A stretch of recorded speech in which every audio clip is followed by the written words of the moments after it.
Welcome to Hurrdat Sports Radio. Moriarty left wing with a fake. Back to Hake, long range three on the right wing. You betcha! Just has a knack for coming up with the loose ball. Moriarty, same spot, same result.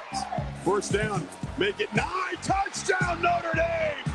Leonard has to dig deep right away. 2nd and 5, play fake. Howard flips it. Smith's got it, and the freshman just waltzes in as the Buckeyes score to answer the Irish. 1st and goal. Judkins slips a tackle. Quinshawn Judkins dives for the end zone, and Ohio State makes it 2 for 2 and takes the lead. Howard looking across the middle and has space, takes up, touchdown! Sneaking open was Quinshawn Judkins. And Ohio State stretches the lead with a 3rd long touchdown drive tonight. Power formation, Judkins, easy, and Ohio State stretches and flexes. The 2025 College Football National Champion, Coach Ryan Day, and the Ohio State Buckeyes.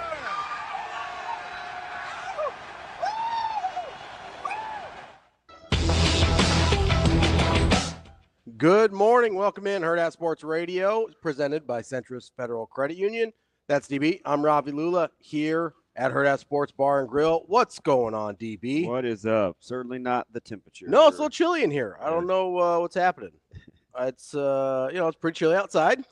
Yeah. I don't know if it's a result of that. Doesn't seem like our heat. Did you open the old cabinets? Did you go any old? You probably are. I do I trickle the faucets. You trickle it? Yeah. Trickle and like matricle? Yeah, matriculate. I matriculate the faucets. Yeah. It was the only good thing about this weather is my dogs are extremely efficient. Oh yeah, in and out. Yeah. No messing around. Oh yeah. Didn't have to turn on one light this morning, so I feel pretty good. Yeah, I have a dimmer in the bathroom because the whatever the light is, the sunlight or the little cutout opening at my bathroom. Oh yeah. It's a non-factor right now, obviously. Not a lot of sun. Yeah, so it was a pretty good, nice little quiet morning. Efficient morning, getting in and out. Nobody feels well in that house. There's not a ton of movement. I think that's pretty common across a lot of households right now. It's weird. Stuff's going it's around. Like something just zapped the whole place. I don't know what it is. Not like that though. Like Electro. Who's the dude? Who's Jamie Foxx in the Spider-Man movie? That's Electro. Yeah. Electra is Jennifer Garner. Correct. Okay. People hated on that movie. I kind of liked it. I kind of liked Electra. I didn't see Electra. I did see Daredevil, and I didn't think it was that bad. I like Daredevil, but yeah. I'm a fan. You're a Ben Affleck guy? I was gonna say he's a friend of mine. No, I'm a fan of his. You and Ben Affleck real tight? No, but I did Sunday. What day was I super sick? So it was Saturday or Sunday. Early. I wasn't sleeping, so I was out. Was I downstairs in the front room? Anyway, I stumbled into a Ben Affleck movie called Deep Water. Oh, okay. Do not sit through that. Yeah, I don't think I've seen that. I mean, that thing wet. It's pretty strange. He's a husband. Okay. That made a ton of money. He developed this deal in drones. But anyway, he's in like this little small quaint community. He's preloaded. And he and his wife they've just got issues, and she has an eye for a lot of other people. And he comes across as being fairly cool with it. But spoiler alert, they all end up disappearing. He's not cool with it. So you're trying to figure out if he's cool with it. Did you see this on your TikTok? Is that why you watched it? Yes. Yeah, I saw a scene from this. That's weird. Yeah. So I was like, oh, I've never even heard of this movie. And I do like Ben Affleck. Did you see the scene where he was like down by the lake trying to get the guy's body to sink? Yeah. Yeah, that's what I saw too. Yeah, so I watched it. Yeah, that's spoiler alert. That's a scene in the real movie. I mean, it is just odd. So yeah, I did watch that. His I don't know the ladies who the actress is. I think she's fairly popular. For his wife? Yeah. I'll look it up. I'll look it up. Oh gosh, here we go. Just quickly. Deep Water cast. Oh, it's Ana de Armas. Yeah, I don't know who that is. She's she's pretty popular. What else was she in? She was in the most recent Bond movie. She was in. Shane, how did you not know? You were just lecturing us about.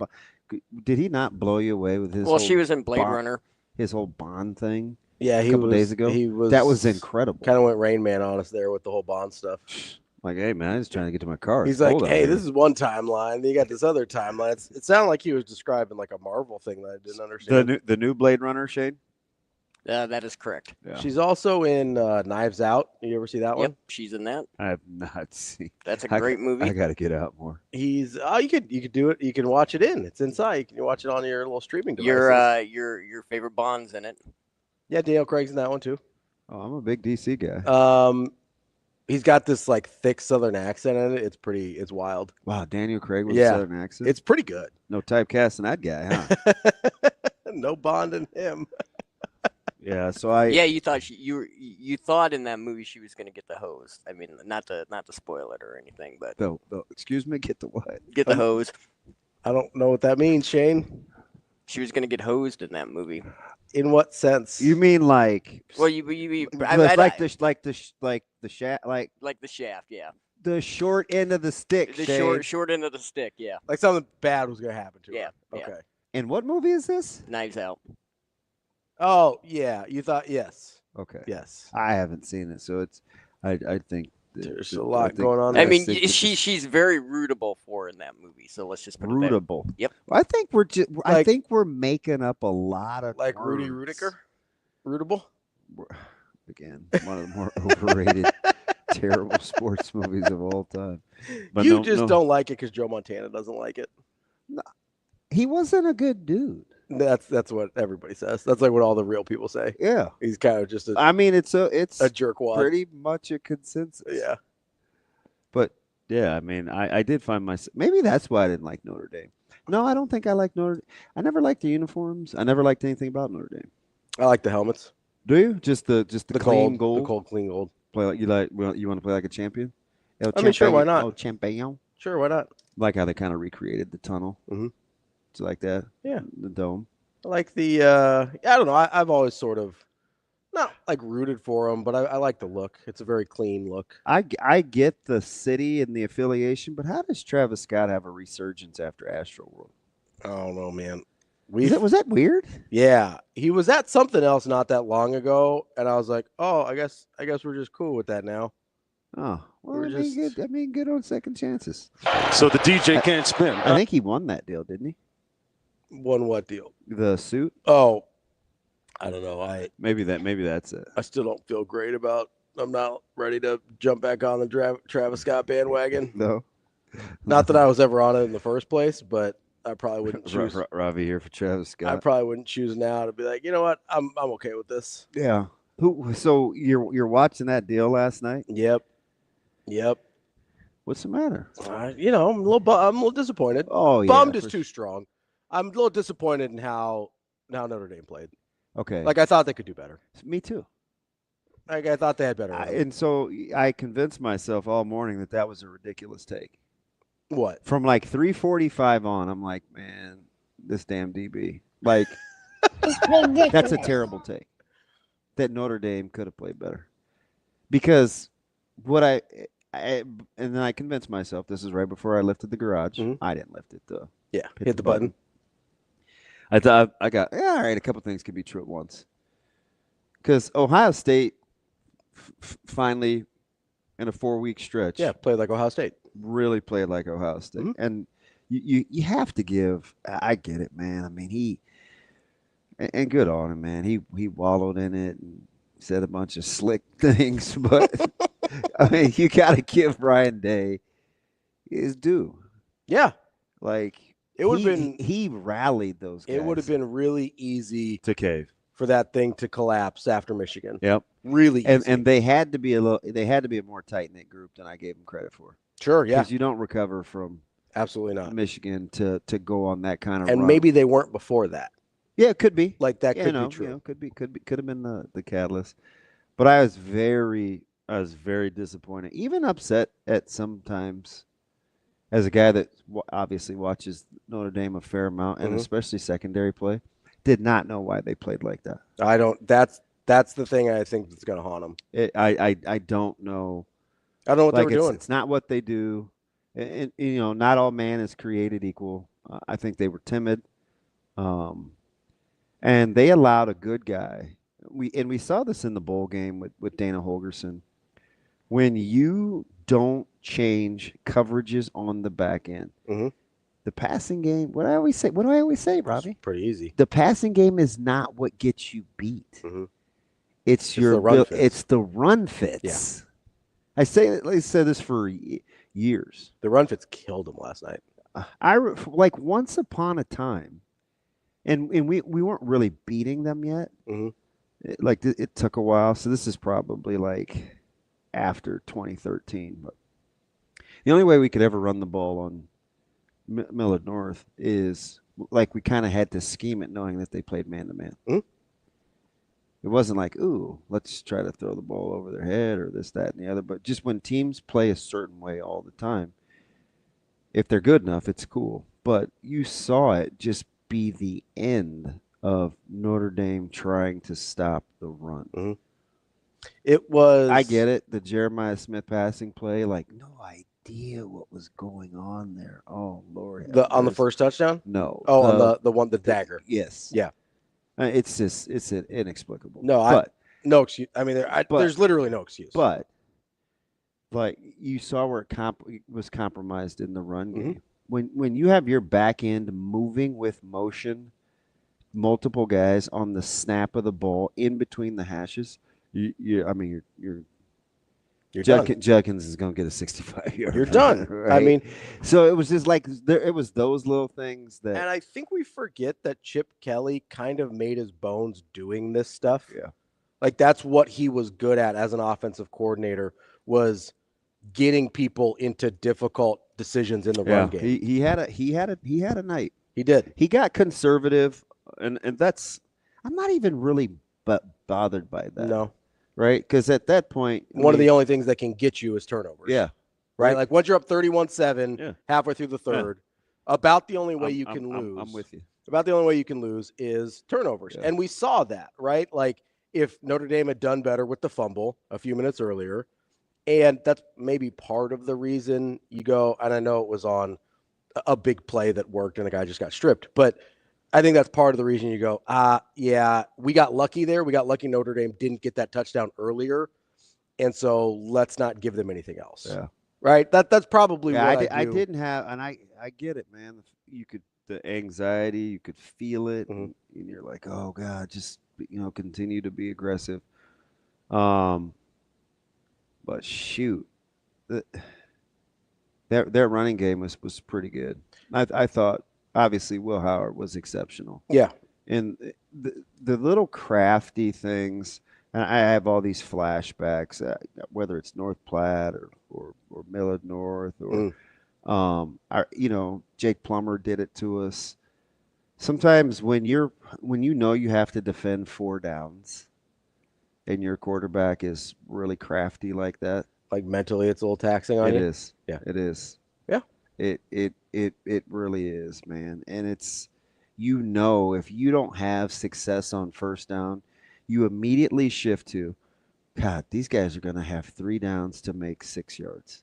And that's hard to stop. It's just hard to stop. We saw that even with Ohio State on the other side on the first possession for Notre Dame, right? Yeah. Like we saw them realize, we've got to go 4 possessions here. And it seemed like it sort of wore on them mentally. To their credit, they snapped out of that. Well, so this, I wonder if this is what happened with Ohio State, because I tweeted out real time. I'm like, OSU has to feel like they were fitting in the run game pretty well. Yeah. And Notre Dame was still getting. And Riley Leonard would just like kind of slip or maneuver. Still get 4 to 6 pretty much every time. Or find this little narrow crease. And I know those guys were like, oh, man, I was in B gap, or I was in A gap, or I was in D gap, or whatever. Where it's supposed to be. And he was like hitting like a half gap, like half a gap. Yeah. And it's hard. So then you have to be super finite. Inside shoulder versus outside shoulder. Like you have to be perfect if you're not whipping those guys at the line of scrimmage. Yeah. Because that's what happens when your quarterback can run the ball. And Notre Dame found that out too. Yeah. Right? If you play man to man against a mobile Said it a lot. quarterback, it's tough. Even So I like the fact, and remember what I asked in the offseason? We talked about this with Chip Kelly. Would Chip Kelly be I said, as prolific as Ohio State is outside the numbers, I asked Keels in the offseason, I said, could you see Chip Kelly falling in love with QB run game and two of the best backs in the country? Yeah. I said, no. I think you got to get those guys the ball on the perimeter, and I get it. But when it came down to it, they ran the goddamn ball. I would say, and also as good as they are on the outside and as good as they are on the perimeter, what ended up being the thing that worked for Ohio State best? Yeah, the same thing. I had so many aha moments, and this is why I'm terrible to watch games with, unless you really like techie BS. But the under the center run game, it got Nebraska a couple times, didn't it? Yep. Right. I showed you those formations, and they would do this out of this formation when they get underneath center, and then they hit you with duo. That stuff is hard. Yeah. And it is very, very, very, very underappreciated. They mentioned it on the broadcast last night on the jet sweep, how when you're under center and timing? you run the jet sweep, that it gets on you in a hurry. Yeah. Wisconsin, Brett Bielema was really good at that. The best to ever do it. Yeah.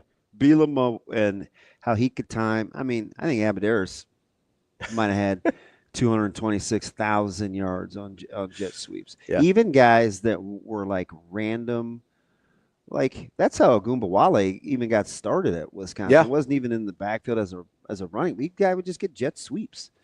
Well, and that's what that was Melvin Gordon before we knew Melvin Gordon was Melvin Gordon, right? Yep. Was he just gashed people on jet sweeps? Yeah. But the run game at the point underneath center is, I just don't think Notre Dame was geared up for that. Ready for that? No, because it was on them in a hurry. Yeah. And your safety's got to be down into the box so quick. There was a ton of pressure on Kaiser. And Watts too. They isolated those guys getting down into the box. So both those two young men will sleep well the next couple of days. They put a lot of pressure on those guys. There were just some little cat and mouse moments, man, where I'm like, God, that's gonna be hard to appreciate to the lay person. But I was loving it. Well, yeah, and it was all I had to do because it was 31-7. Yeah, it was 31-7. And I went back to Nebraska women's basketball for a second, but because it was 28-7 pretty much right after half. And at halftime, I'm like, oh God, Travis, yeah. Man, we can go back to the girls' game, and I didn't have coat on or Greesh.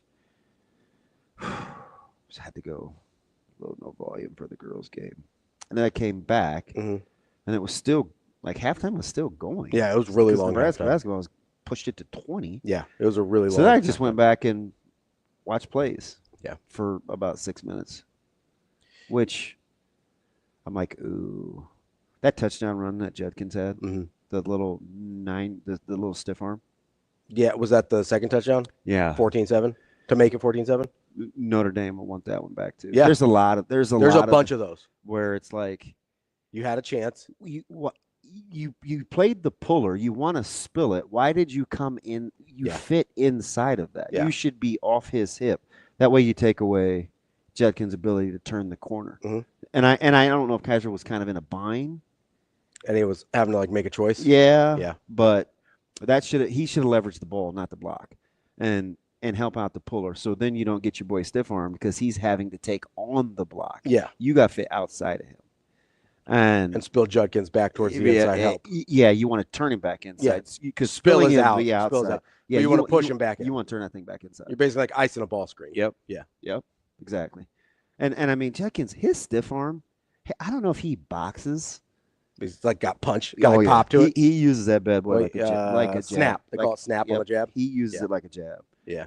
And I still think I go back every 3 or 4 weeks. I wonder what Buckeye fans think. I still like Henderson better. Because they're two very, very different runners, in my opinion. And to use them in similar schemes would be kind of a nightmare. It's sort of interesting, though, to watch. Yeah, I'm telling you. Henderson, if Trayvon Henderson gets in like a gap scheme, he's really, really good. More than just like true zone. Yeah. Judkins is more of like a true zone guy. And I think you asked me this question earlier in the season, and I think we were 4 or 5 games in, and I liked Judkins better at the time. I like Henderson better. And then like 3 weeks later, I was like, maybe I do like Henderson better. I think I kind of like Henderson better. But there were times there were times where I just watched Judkins. I was like, God, that guy's so good. Hey, how about in blitz pickup? Yeah. Like those guys? Yes. Ohio State's talented, man, but they do a lot. They do a lot of grimy stuff. Things well. Yeah. I felt like their receivers won on the perimeter too. Mm-hmm. In those condensed sets running the ball, like their wide receivers did a good job. That's part of the reason I think you have to give Hartline so much credit. Yeah. Because it's not just that he gets these ridiculous talented guys in the group or in that room and he makes the most out of them. It's that they actually are really good football players. Yeah. Right. They do a bunch of the stuff. You know, you go to like some of these other places that put out really prolific wide receivers. You're not bringing up how they win on the outside and run game. Right. Like you go to LSU and it's like, hey, those guys are just. You weren't saying that with Waddle and Devontae Smith. No. I don't think Devontae Smith was winning a lot on the outside. I don't know. It was.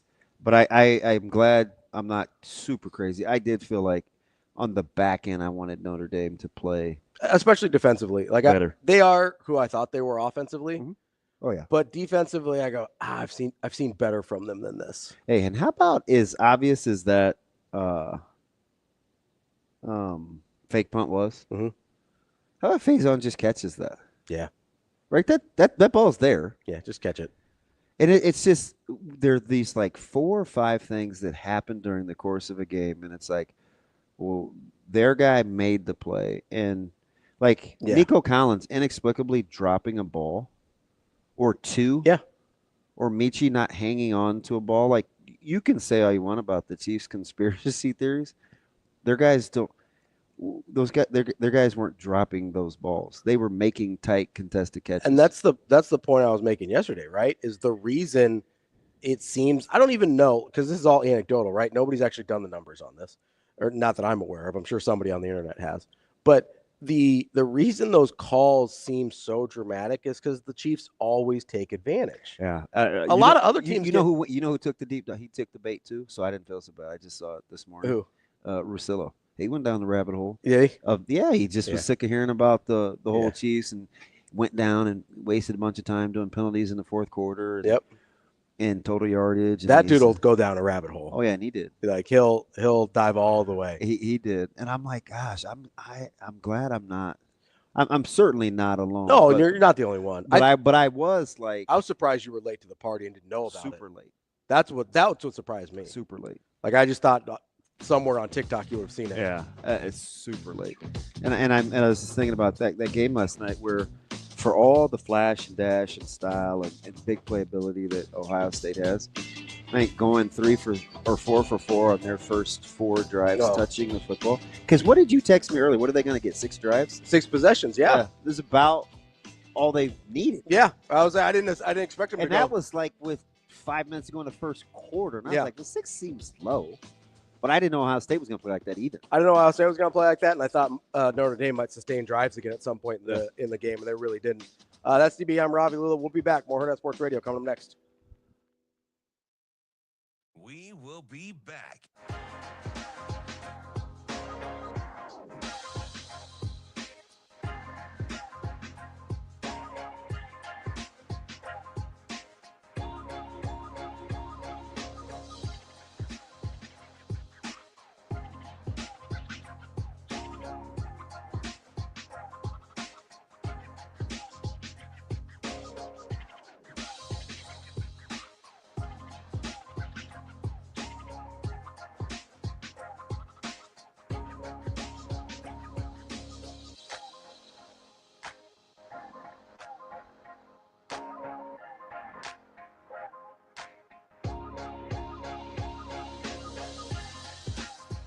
We will be back.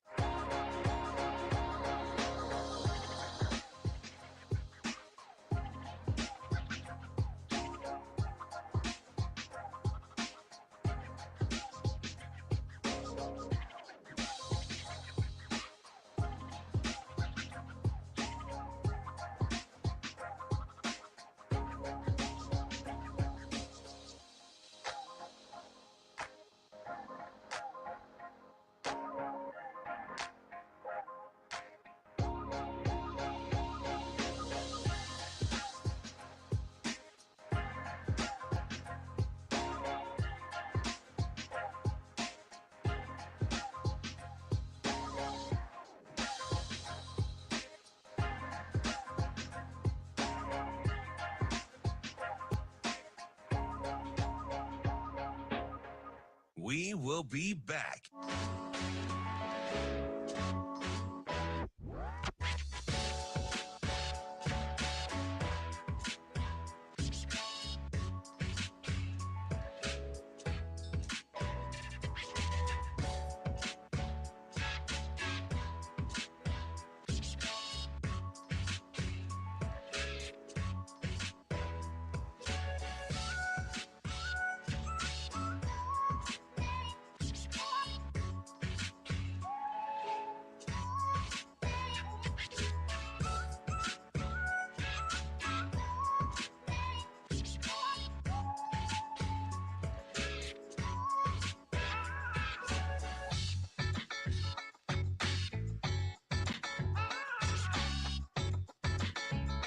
We will be back.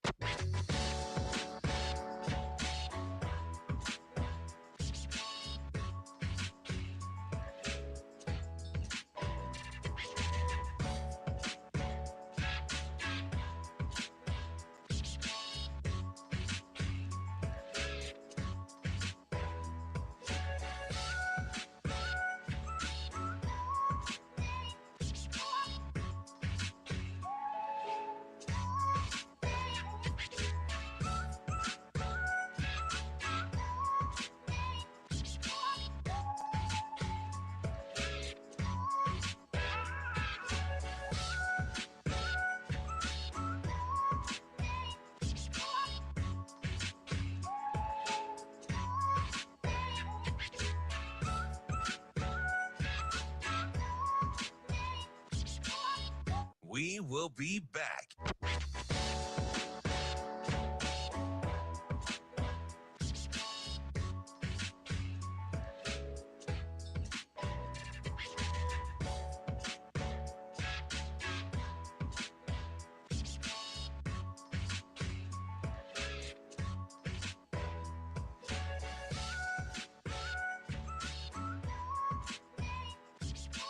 We will be back.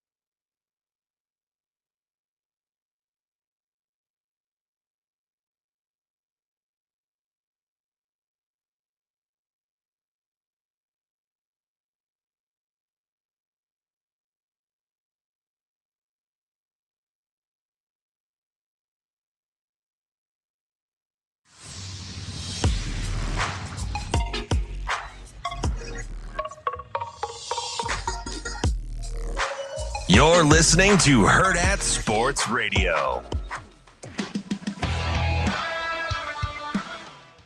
We're back here on Hurrdat Sports Radio, AM 590, ESPN Omaha, ESPN Tri-Cities. Yeah. You want to just? Yep, we're good. Let me clear my throat. That's deep. Nope, not there yet. Wowzer. You got a little ODB. Yeah, I got the got that old DB. Frog in the throat. No, I'm trying to sound like our guy Jack there with that deep, raspy voice. Oh yeah. Don't sound as cool as him. What did he say it was yesterday? 3? Yeah, he said it was 3 in Tennessee, which that's pretty cold down there. Their high was 12 yesterday. A lot of folks in coats last night at the game. Yeah, it was. I believe it was chilly for good old Atlanta. Yeah, but not necessarily hot Atlanta. Probably would still make the trade for what we've got here, but that's all right. Yeah, although I did see, very sad to have seen, like the next 10 days, it's like warms up a little bit, mid-30s and a couple low 40s. I'm not sad about that. Like, what happened? Yeah, like you'll be fine. You got snow tomorrow, so you'll be good. It's not gonna snow tomorrow. You gonna get a little snow? What's that? You gonna get a little snow? Man, Shane, what makes you think it's gonna snow? It's gonna be like 2 inches. I mean, we know you know about 2 inches.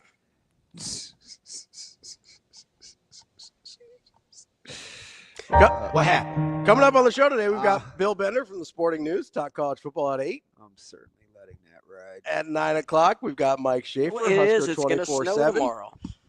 Got Mike Schaefer, Husker 24/7, coming up at 9. That's the lineup for today. What better guy to talk to about the day after than the guy that's in the heart of it? Our guy Bill Bender? Oh, yeah. Yeah, it's right in his wheelhouse. we'll talk a little national college football, some ramifications off the national championship. I don't know. A couple way too early top 25, which I always think are funny. Love a way too early top 25. Well, actually, it could be detrimental this year because those preseason rankings apparently carry a ton of weight. Yeah, we certainly saw what they did in the in terms of how teams ended up in the final polls. Like if you're gonna be good, it helps you out. But if you're kind of on that border, that fence where you're like, I don't know what this team is. Like being preseason, I saw one where Illinois is preseason number 12. Is that good for them or bad for them? Well, I think that's good for them. You think so? Yeah. I think it's. Yeah, a lot of margin for error. What do you mean?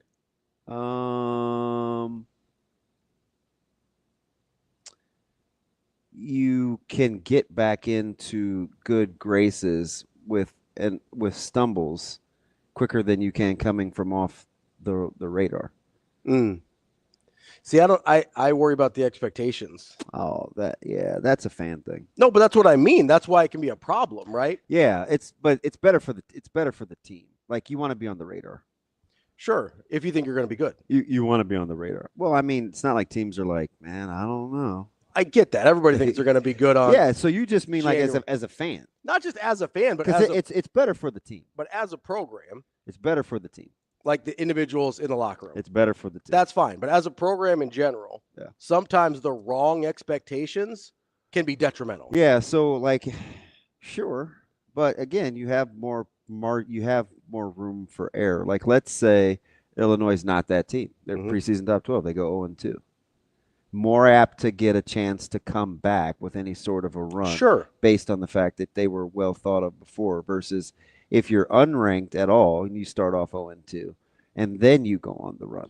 My argument is if they're just an 8-4 team, like if that's who they are next year, then the expectation that they should be better than that can be bad for the team. Yeah. Like if let's take Nebraska, for instance, right? Okay. Let's say Nebraska, I've seen them on the back end of a couple of top 25s. Yeah. We both expect Nebraska to be better next year, to have improvement. Back into the top 25 is probably in the range of where they could end up, depending on what the record is, or depending on what other people's records are. But if you're sitting here and you go, okay, they got question marks here, question marks there. Here a mark, there a mark, everywhere a mark. I agree that preseason rankings can be helpful if you think you can make the playoff, because then it does give you more margin for error. But if you're just a team trying to build and you get put on the radar too early, then the expectations from your fan base internally, everywhere else, can be detrimental to that team. You get what I'm saying? No. I mean, sure, it's a reach, but yeah. Gotta be careful. It's not good for everybody. Yeah, I'm not saying it'll affect the players, but it affects the program. Not really. It can. I mean, expectations get coaches fired. I could die on the way home, too. I mean, anything can happen. Expectations get coaches fired. That's my point. Okay. Sure. I mean, they do. Sure. They won't get him fired in Illinois, though. But I'm not saying for Bielema specifically. Generally speaking, sure. It's okay. All right. I mean, you don't have to turn tail. I think I'm not turning tail. I just think it was kind of weak. It's okay. I mean, that's what I'm talking about. Is I think the wrong expectations, will get a coach fired. Yeah. Like I don't think Lane Kiffin's in danger, but the fact that people thought they were going to be really good this year. I think guys in that position, just generally speaking, no, you can't take the good or the benefit of the doubt without taking what comes with it. Like now, if you said that about Kalen DeBoer at Alabama, sure, right? I could be more inclined to agree with you, but they're still Alabama to begin with, and sure, he reaps the benefits from them being Alabama, right? Like they were actually in the discussion as a 3-loss team because they were Alabama, not because of anything else other than that. So I think you just have to take right. But if they were preseason ranked 8th instead of 2nd. I don't remember what they were last year, but I think they were in the top 2 or 3. If they're preseason ranked 8th or 10, they still get most of the benefit of being Alabama without people thinking. Maybe if you just said 20th. Okay, well, pick your number, like wherever the line is for you. I think it matters. Right. Well, my point is, I like if I'm Georgia and I'm preseason 20, you don't think I feel like I have some grace, or do you think they feel pressure? I think people around Georgia would say, "What's wrong with this team?" This isn't like one of our better teams. Yeah. This could be, but they could also accept where they're at too, right? Like, oh, hey, we're rebuilding here and here. 20 for us, even for Georgia, this sounds about right. It's not like, ooh, we're 20. Like, I don't get when you have a school that has a certain perception that comes with it. That's where the real indication is. So it's not like for an Illinois or a UNLV or maybe Indiana's a better example of this. Like if you're Indiana and you get preseason ranked in the top 10, 12 again, but you look at this and you go, okay, listen, we might still be good, but we sort of caught lightning in a bottle this year. That's probably not replicable in the same way, even if long-term they're going to be okay. Like that can cause issues. Now, he's not in trouble because it's Curt Cignetti and they're thrilled to death with him right now. But if you're that type of program, Arizona State's may be a good example here. Like they still might be able to contend for the Big 12, but I saw them preseason ranked like 7 or 8. And I look at that team and I go, okay, we really feel like, does Arizona State think this is who they are now? Because I don't know if they are or not, but if you're not, and that's the expectation, that's a bad place to be. So back to my very first original comment to you about that is like it's not necessarily, it doesn't have to be a bad thing for a coach and a player because your margin of error, it's already built in. That's the whole counter argument to preseason rankings is that those teams that were thought of have more of an opportunity. Sure. You get thought of longer. Yeah. No, I get that. There is a benefit. I get that, but there's only a benefit if you're actually good. I disagree. I disagree. If Arizona State, let's say they're marginal and they're preseason top 7. I'm talking about teams that overachieved this year, basically. That's basically what I'm talking about. So programs that you're not like they probably should have been closer to 8. Like BYU is a good example. I love BYU. They probably shouldn't have won quite as many games as they did this year. And then next year, if you're like, oh, well, we won 10 last year, we're returning a bunch of guys. See, I would have stuck with Arizona State. I think it's true for both. Because I think they maximized. And then you lose Scatterboo. And then some. And then you lose a really key piece that maybe people undervalue because they brought in a transfer that ran for 1,100 yards. Wide receiver. Like that. Like if you overachieved a little this year and then you get preseason ranked off of that, that's not great for your program. I don't think. Still though, you got some grace though. You go 1 and 2 and you fall out of the top 25. You go on like a 5-game heater, you'll be right. You're all of a sudden back in it. Yeah. But what if you don't have that 5-game heater in you? I don't know. What if you were never ranked and you start 1 and 2? Then you go on that 5-game heater, and they're like, all of a sudden, oh, hey, Arizona State, low below the radar. You'd be Georgia in basketball. You're still 6 and 2 either way. That's DB. I'm Ravi. Lulla. We'll be back to wrap up hour number 1 here on Hurrdat Sports Radio.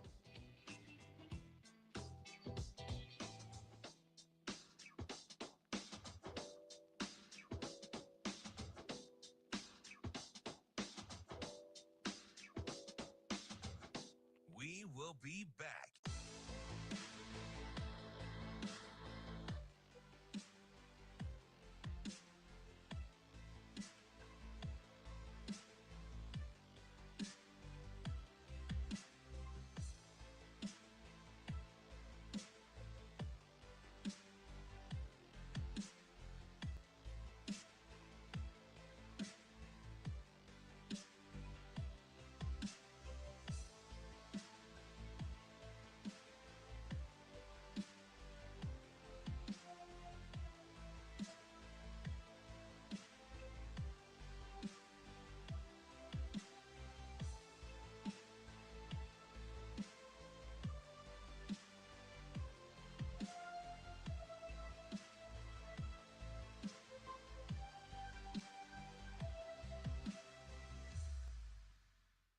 We will be back.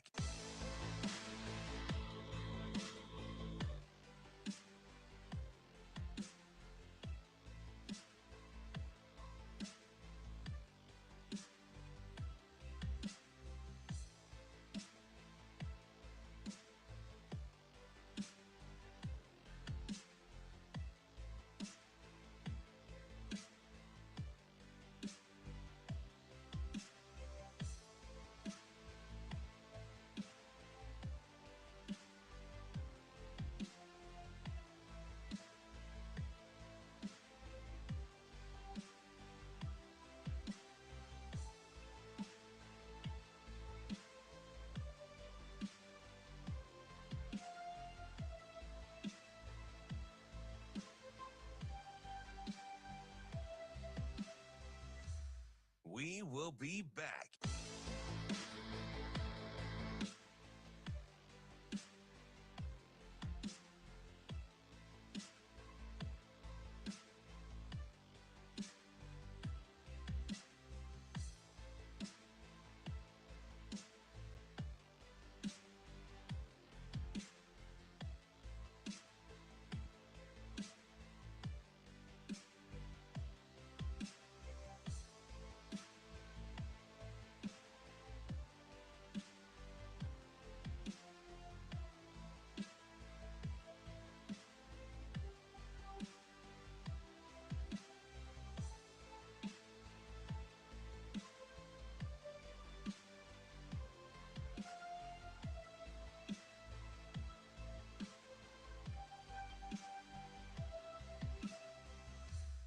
We will be back.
You're listening to Hurrdat Sports Radio.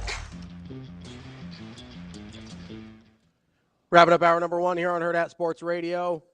AM 590 ESPN Omaha, ESPN Tri-Cities. That's DB. I'm Ravi Lulla here on the Pillar Exterior stage, reminding you to keep your eyes focused and straight ahead. I know it's cold out there, probably trying to get your heat seats going and trying to get that air pumping. Make sure you do that before you start driving. You gotta stay locked in. It's cold out there. That doesn't mean you can let your distraction or let your eyes wander and get distracted.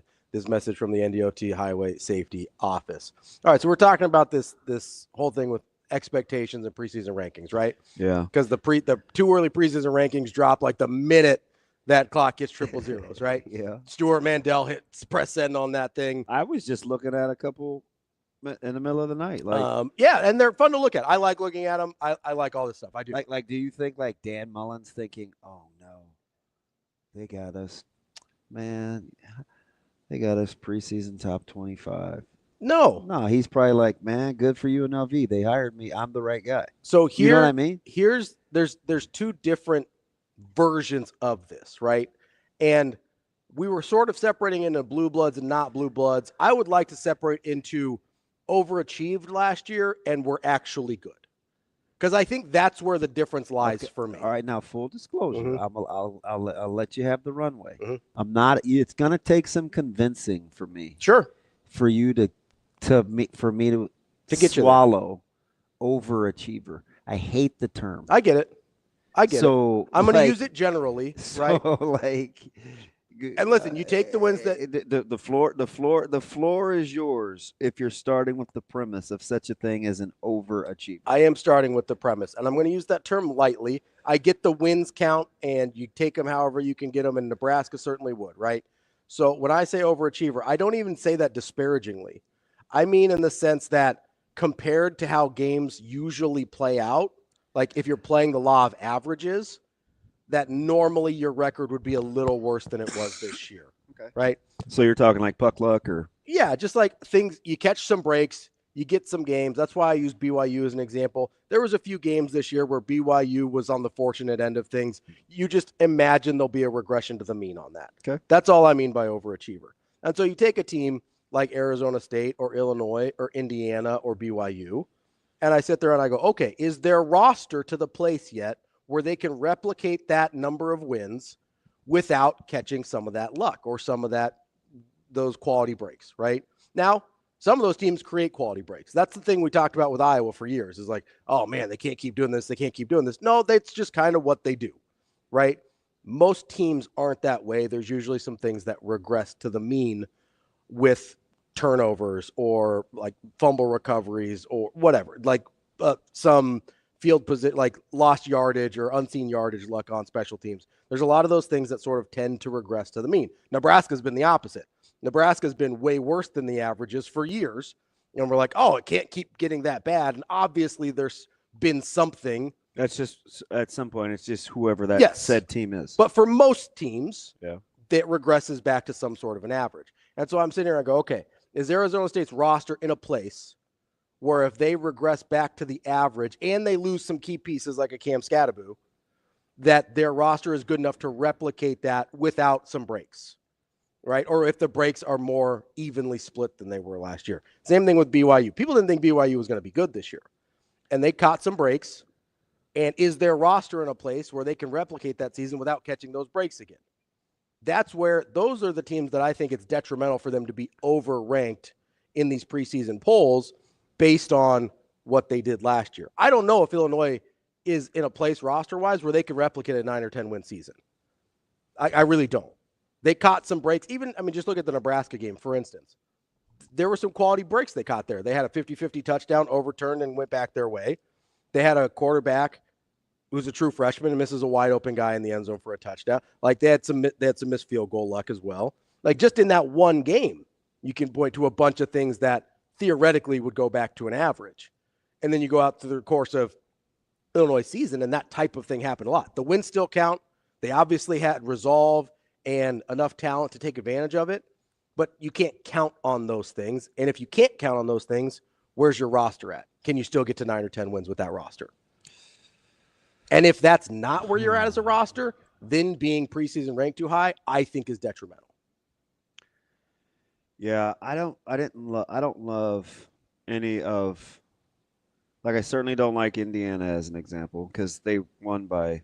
They beat people's heads in. Yeah. So, Illinois, I think, is a good example of a team that was a little ahead of schedule. That quarterback play that was better than I think people thought. For sure. Even people at Illinois. So I don't love the BYU example. I don't like any of the real examples you gave of the teams. Now, you could convince me, like, let's see if you have really? Oh shoot, we better go to him now. It's early. Oh yeah, we're a little early here on Bill Bender from the Sporting News joining us now. Talk a little college football. Bill, how are you this morning?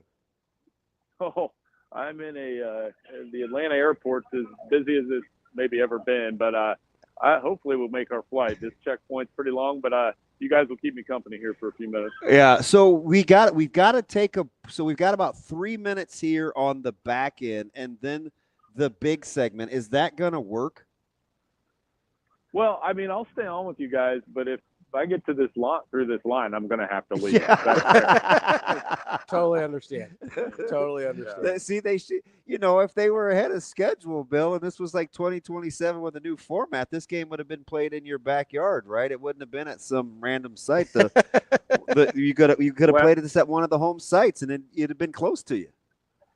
All right. Well, yeah, there was high number of Notre Dame fans, high number of Ohio State fans, and they are all here now. So it was a fun game. It was a fun experience, and obviously. They tell you to get here early, but no, I mean, whatever you guys want to talk about, we can get into. Yeah, so it's interesting, Bill. I saying this, we get ready early, and I have all these crazy thoughts, and it's minus 10 degrees. So as this hot water's hitting me this morning, Bill, at 5 o'clock, I'm thinking to myself, can two things be true at once? I was a little bit disappointed in Notre Dame because I thought they could have played better, especially on the back end. Like, that was a better secondary than I felt like what we saw last night because they got compromised in the run game. But I also, in my head, was like, that was vintage kind of Chip Kelly with the run game, knowing how Notre Dame wanted to play on the back end. There was some really good things that were going on back and forth. Could I feel like Notre Dame should have played better, but Ohio State had a nice game plan? Both, yeah. I think, that first drive by Notre Dame was all runs, a lot of Riley Leonard. He had 9 carries, and they did a nice job. And then, Ohio State, I thought Will Howard was just on point. You can't stop that passing attack. They played very well. And I thought, like you said, Chip Kelly had some really good play design. Yeah. Really good play design. And sorry, they're splitting us into 2 lines. I want to make sure I'm in the right one. Way to multitask. Jeremiah Smith, that first touchdown to him was great play design. The running game was working. I thought Quinshon Judkins had a great game. And, you got to credit Ryan Day. They were aggressive in the right spots. And, Notre Dame's defense, I thought, would give Ohio State more problems than they did. And they just didn't do that in the first half. Yeah, I think that's where I landed as well, where I just thought more of Notre Dame's defense than we ended up seeing, especially in sort of that middle section of the game, about halfway through the second through the start of the third. Is there, did you walk away from that being more impressed with Ohio State and what they were able to do, or kind of like DB was saying, I thought Notre Dame left some things out there? Yeah, I think that when you build a 31-7 lead, obviously you're doing some things right on the offensive end. And Will Howard, I think he completed his first 10 passes, something like that. 13. 14 to 15 at one. Yeah, 14 to 15 at one point. And I think, the next conversation with him will be, what's his NFL career look like? So, will somebody go for him on, I don't know about first round, but at least day 2, and he may have a nice NFL career as a result. But again, I just think Ohio State, you look at the way that they blitzed through this college football playoff in those 4 games, it was a testament to how they bounced back after the Michigan loss on November 30th, which still people were sitting in the press box and in the media rooms afterward asking, how in the world did that happen? Yeah, so it's, this is the total coach in me, so bear with me. When you go through something like that with the loss and the pressure and what surrounds the Michigan-Ohio State game, that takes a unique perspective, right? Like, you have to be in that to feel the magnitude of that moment. But we always judge it when we watch it play out from the outside. So I'll leave that there.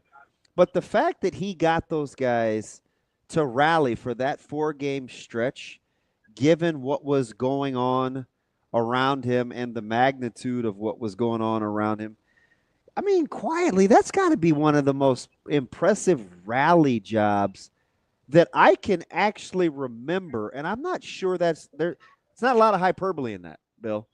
No, it feels a little bit like the NFL. They made their playoff run like you would make in the NFL, and to win 4 games the way that they did in the convincing fashion that they did speaks to how good of a coach Ryan Day is and what he did for that program. And, he joins an elite company that includes Jim Tressel and Urban Meyer. I mean, both of those coaches were there as well. So it definitely made for a really exciting experience. And for Ryan Day, I think I don't even want to use the term validation. I just think he did a nice job. Bill, we got to take a break here real quick. We're going to try and stay on the line with us. If you are still there and not through security, we will come back to you here in just a few minutes, Bill. All right. Sounds good. Thanks, Bill. We'll be back more Hurrdat Sports Radio with Bill Bender coming up next.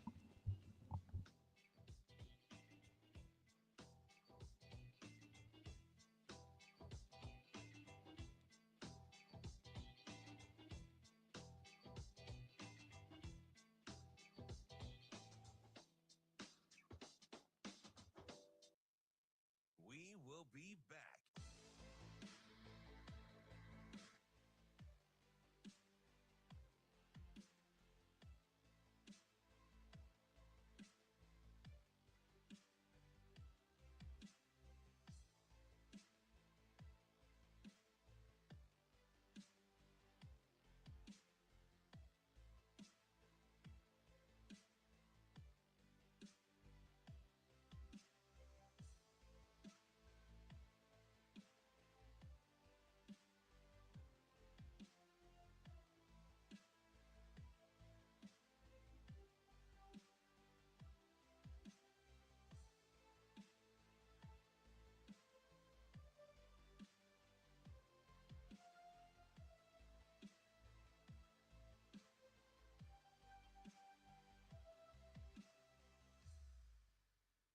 We will be back.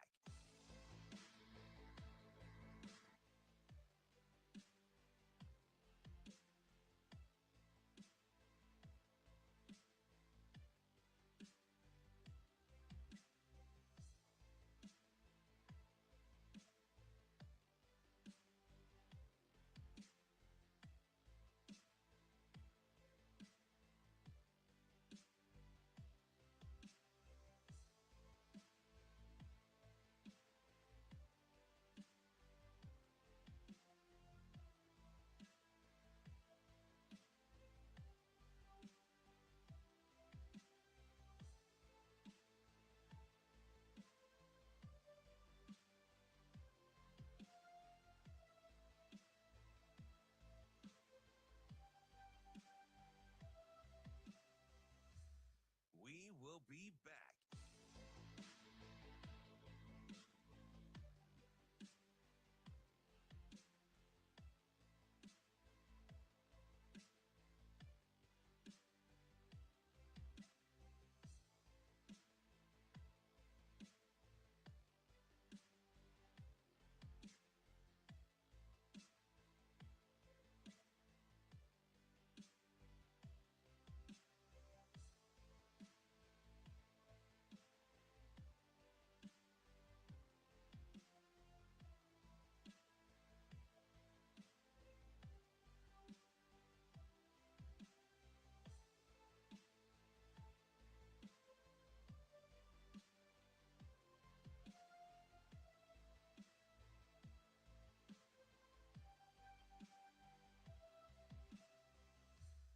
We will be back.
Welcome to Hurrdat Sports Radio.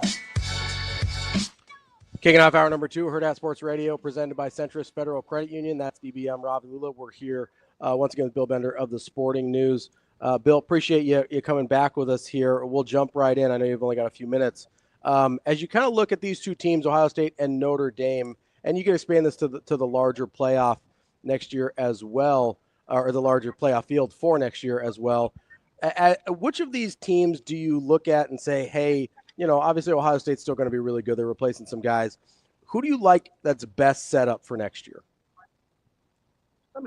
Ohio State, Texas, Georgia is going to be very good again. And then, Penn State had a lot of guys come back, and, that looks like the usual suspects. But if you look at our way too early top 25, that's what we're getting, the usual suspects. So I think that's, but there'll be some interesting teams. The Big Ten will be good for 3 or 4 playoff teams, and the SEC has a mess. The SEC is probably the hardest to figure out after Georgia and Texas. I mean, after that, it becomes 3 through 8 becomes a bit of a mess. So, certainly going to look forward to that. I mean, those way too early top 25s. I know a lot of guys that write them. We all kind of consult each other and come up with a consensus. But that the usual suspects are the same as they were last year.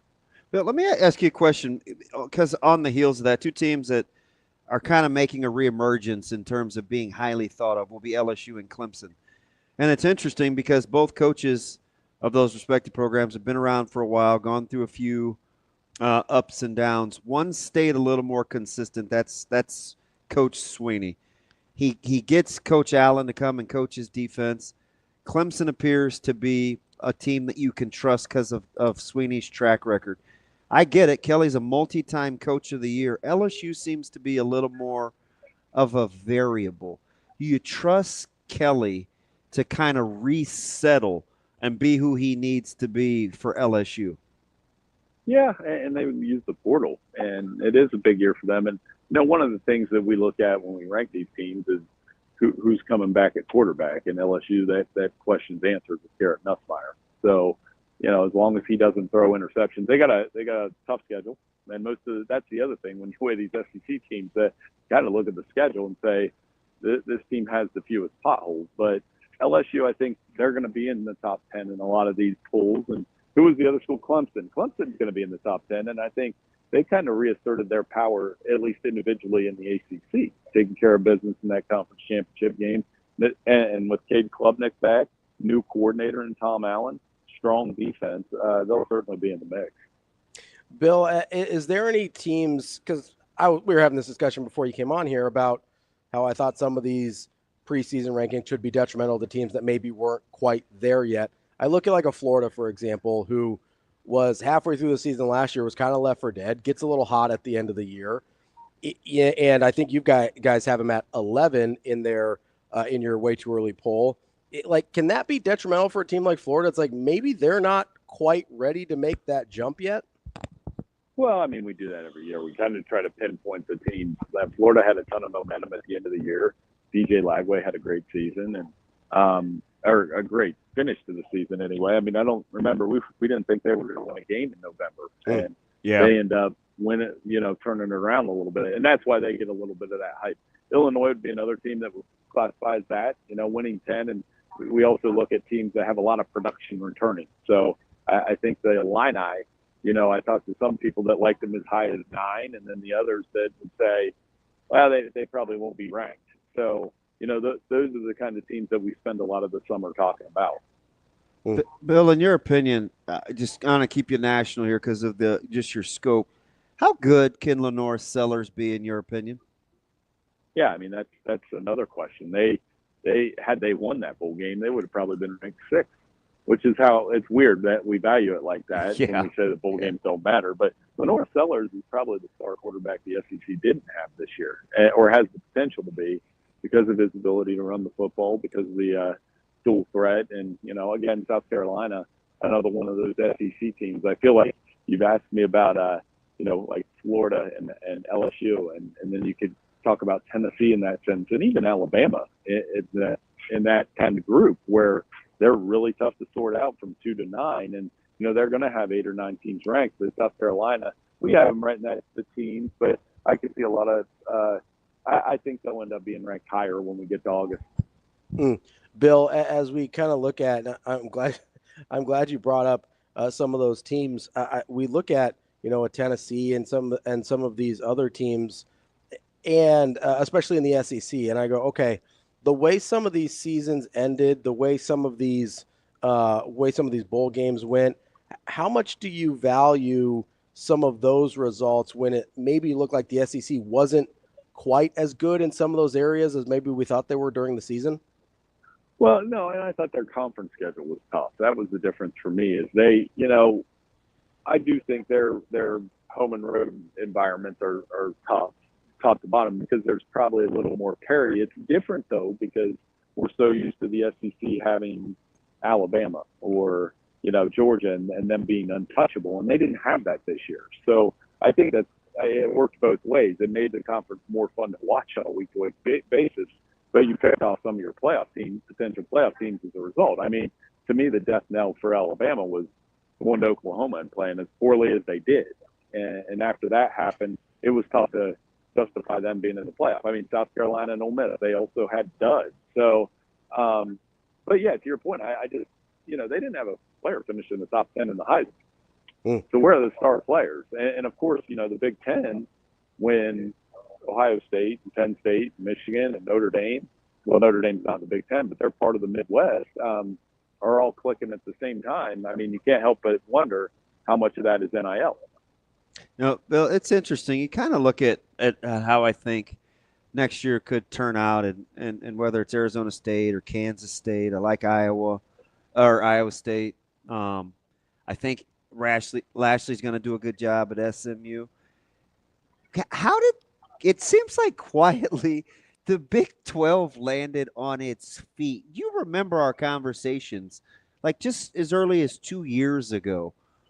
Like, how did they do this from a depth standpoint to come out kind of smelling like this? Well, I think some of it's a lesser version of the SEC, right? They had the parity, and none of us picked Arizona State to win the conference, and they became one of the most fun teams in the country. Colorado did what they did, and BYU, I mean, they probably get the least attention of those three schools, and they had a really solid season, and I think they're going to be very good next year. So, when you put all that together and have the parity that conference has, and you're getting teams in the playoffs, and that's what matters. I think Brett Yormark, I would have never said that 5 years ago. I'm glad you said that. See, we're honest, right? We can eat it. Yeah. Well, yeah. I mean, and I probably wrote that. I probably wrote that the conference was on life support or something like that. But yeah, it's an amazing job, and I believe we have 4 or 5 of their teams. I think 4 ranked in our way too early top 25. All those teams I mentioned. So we're assuming LJ Martin's coming back for BYU, right? I know they get Retzloff back. Yeah, they've got a lot coming back, and a couple of their linebackers that were, among their leading tacklers, they were solid. And the way they played in that bowl game, it's hard not to look at them and say, and they're tough at home. They just had a couple duds along the way. Bill, as you kind of look as you're at these preseason top 25s and the way the season played out, is there any truth to kind of this growing narrative of, hey, maybe the Big Ten is replacing some of that SEC superiority? Well, I think the Big Ten, the coast-to-coast feel of it, and having, back-to-back national champs. That's never happened in my lifetime. When you have Michigan win it and Ohio State win it, and then, you look into next year and you've got Penn State trying to be that team next year with everybody coming back. And then, the competitive coast-to-coast value is what I would call it. I think USC will get better. I think, Nebraska continues to take steps in the right direction. And you're going to – I think Michigan next year will be a little bit like Nebraska was this year with an exciting freshman quarterback that you're going to learn and grow with. So, yeah, I mean, I think it's going to be great. Bill, I'm going to get you out of here on this so you can get home safely. Freeman is obviously held in super high regard, and he took it on the chin last night in the presser and owned every bit of it. They've changed their profile dramatically in just a handful of years. I look at the way that they're recruiting. Are we working with admissions now? It's the same caliber of quality of player, but the athleticism and the star ranking seem to be growing with Notre Dame. Did something happen that we fell asleep at the wheel, or is that just the prowess of Marcus Freeman? No, yeah, I think I like the way they fought. They were down 31-7, and we could have all wrote the, Notre Dame chokes in a big game again column, but I like the way that they fought. And crazy, it was an 8-point game, and they had a third down. Yep. So I love the fight with him. I like his personality. I think he's perfect for that program. They seem built for the long haul, too. I agree, and he's young, and I was joking with other shows. I was like, my wife and other wives think he's very attractive, and I was like, I'm sitting right here. So he sets a very high bar for the rest of us, and I think he relates well to the players, and that's the biggest thing with Marcus Freeman. So impressed with his demeanor, his poise, and he's a competitor. I agree with you. I think they're built for the long haul, and they're going to be a playoff regular, and they'll learn from this experience. And I think they just need a little more, right? Just a few more guys. It's the sense around there. Can CJ Carr push Angeli? Yeah, I think that's going to be exciting to see. I mean, Carr was a 5-star recruit. Anytime you are allowed to, I think sometimes when you have the time to develop him, he may come out. And so that will be an exciting quarterback battle, one of those many storylines I'm looking forward to see next year. And by the way, Texas and Ohio State play in week 1, so we won't have to wait long. That's Bill Bender, Sporting News. Bill, we appreciate it. Enjoy your flight. Get home safe. We appreciate you. Hey, I appreciate you guys. This has been an interesting experience this morning. Thanks. But I knew you guys would get through it. We get it. Thanks so much for having me on. Appreciate it. Take care. That's Bill Bender from the Sporting News. Appreciate him navigating the security line it's incredible. While he's hanging out with us. Would have been real easy just to tell us he couldn't come on today, and we appreciate that for sure. But he was talking about the early games next year. One of them that I'm looking at that I think is going to be kind of an early indicator for a couple teams that highly underperformed, although in very different ways this year. You know what game I'm talking about? I don't know if you've looked at the schedule yet. I do not. Alabama at FSU. Oh, yeah. That's a game where a couple of coaches are going to have early narratives in that game between Kalen DeBoer and Mike Norvell. I tell you, FSU is they seem to have had a fairly good offseason. They did some work in the portal for sure. So they really did. I'll be curious to see if they can bounce back because I've always thought he was a good coach. I genuinely am still stunned at what happened last year. Like I understand the step back, but I thought 6 or 7 wins at worst. So I was kind of surprised 2 teams you didn't use that are close to your wheelhouse to make your point. What's that? FSU with their preseason ranking last year. Yeah. Because you said for a long time in the offseason, I don't know if they're very good. Yeah, I thought they were like 8-9 wins, not 2, obviously. But I didn't think they were a national title one contender. that I would have probably listened to that could be detrimental. Where's that? If Nebraska was like, let's say, preseason top 25. I mean, they are in some. So they are in some. If you would have used Nebraska as an example, I probably. You know why I didn't? Because I think that's who they are. Next year, I think that's who they are. A top 25 team. Yeah. So that's why I didn't use Nebraska as an example. But you're right; it could be detrimental for them because they haven't. I probably would have bought into that because they haven't really earned it yet. But that's why and we would have eaten that up. Oh yeah, it would be aggressive around here in the way that we kind of consumed that content, right? Yeah. We love being preseason ranked. Yeah. Right? And you're exactly right. And we love when we're not ranked and we think we should be. Yes. So, that's a conversation that's very popular around here. But I wouldn't have had too much problem with it. And I think I did see him at 24 in one. But and I don't remember which one, otherwise I'd give credit. But I think that's who they are, right? I don't know if I think that's who Illinois is. I really don't. I don't know if I think that's who. And I know you like BYU a little bit more than. I mean, I like BYU a lot, which is weird. But yeah. But I thought they were probably 2 or 3 wins higher than what I thought they were coming into the year. Now it's possible I was just wrong about who they were. Then they were better at some spots. But my concern is that I was right, and next year we're going to see that. And it's a lot harder to go from 10 to 7 or 10 to 8 than it is to go from 7 to 8 to 10, right? Like the fluctuation year to year, people like that linear progression, even though that's not how life or anything else really works. We kind of like that clean up and to the right, graph. That's my concern, is it's going to be a little bumpier than people realize. And if you are expecting that ride to continue to rise and you have one of those bumps, that can be a problem. There's a lot with just the range, right? I look at guys that we kind of thumb our nose up at. Like who? James Franklin. Sure. Sweeney. I actually think James Franklin and Penn State's in the right spot. Brian Kelly. Like these are teams. Brian Kelly's weird. But go ahead. As a multi-time coach of the year, sure, he clearly has been good at his job. Yeah, and we now do this thing with him where we insinuate that he's either not very good or kind of lost his fastball, or I think it's just a weird fit at LSU. Okay, and maybe that's it. I think it's just a weird fit, personally. That's my opinion. You know, we went out of our way to like use him as a comparison to what Notre Dame was capable of doing on his way out of the door versus not. And typically don't do that with guys that are held in that regard. Like he's fallen out of he's fallen out of favor quickly. That's the weird part with him because I don't think he used to be like that. But I think the same thing happened with Sweeney. Sure. And we already hate on James Franklin. Yes. So I use those three guys. And you look up and they both have their three programs kind of in prime position heading into 2025. LSU's one that I do wonder about, right? Because he hasn't been able to get it right with the defense there for a few years. And you look at it, you go, are we just assuming he's going to get it right this time?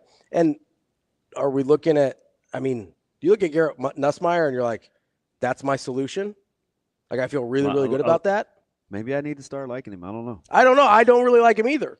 I think he's just kind of fine, right? And I look at that and I go, okay, if he hasn't been able to get the defense right and you don't have a dynamic Jaden Daniels-esque quarterback, I kind of look at them the same way I looked at USC when Caleb Williams left. I looked at how many times I tell you, like, how good is USC going to be without Caleb Williams?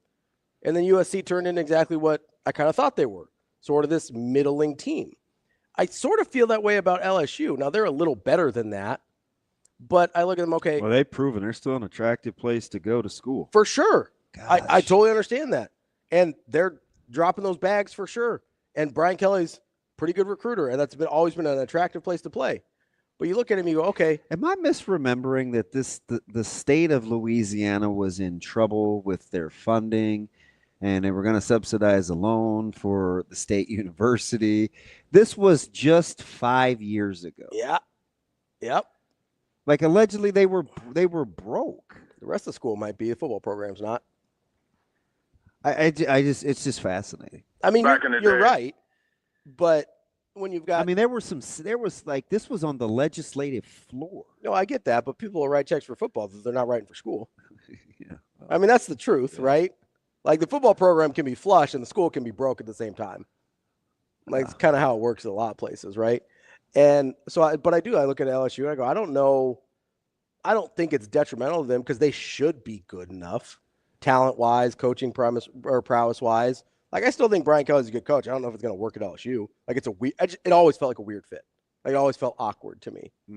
But I'm glad you brought up some of those guys because I'm kind of sitting here thinking, I go, okay, you had two pretty high-profile guys in the national championship game last night, and Ryan Day and Marcus Freeman. You brought up Dabo Sweeney. You brought up Brian Kelly. Brian Kelly and Freeman obviously connected. Out of those guys, or throw James Franklin in there too. Who would you most want as your head coach right now? Today, moving forward. Sweeney, Kelly, Franklin, and I have one more in there, right? Freeman and Day. Sweeney, Kelly, Franklin, Freeman, Day. Those five guys. Freeman. I think so too. He doesn't have any national championships.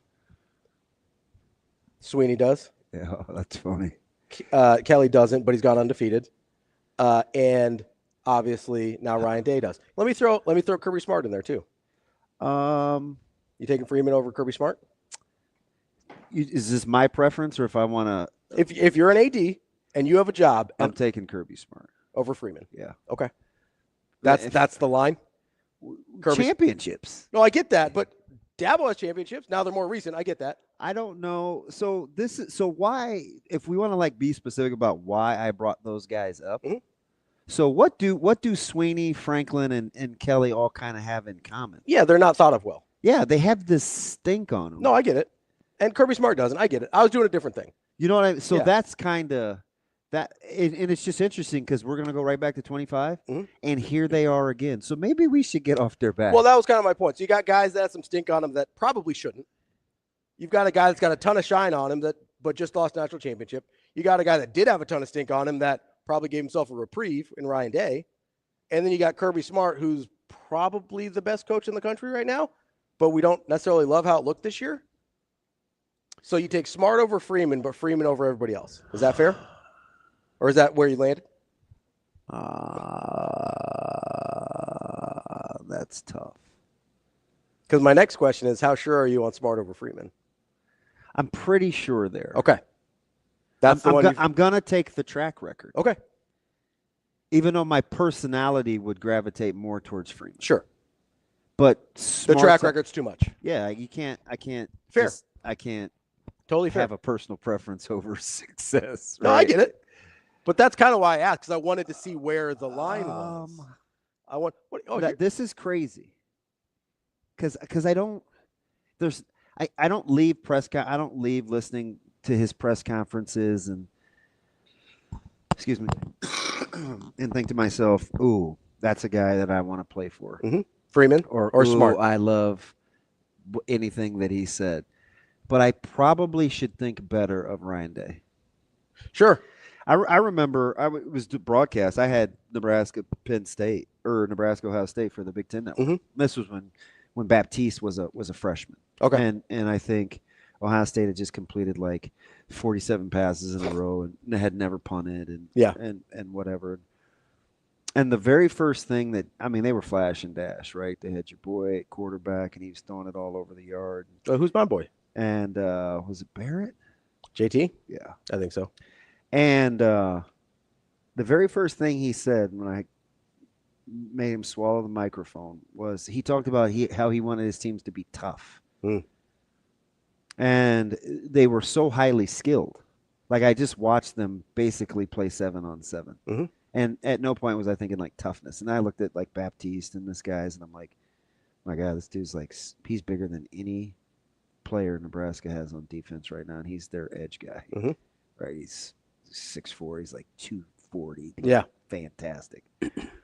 I'm like, ooh, Nebraska's in trouble. Yeah, they don't have any of those. With body types. And I was kind of enamored with what he was saying. Mm-hmm. I was like, of all the things that he could have talked about, he talked about toughness. I'm like, ooh, shoot. Ohio State may be a problem. Does that let you know he gets it?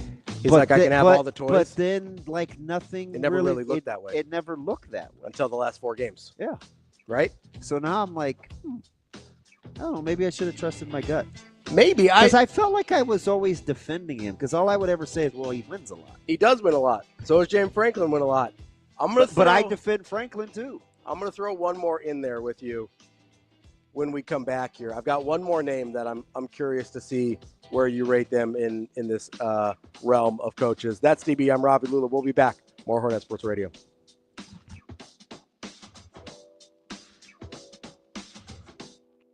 We will be back.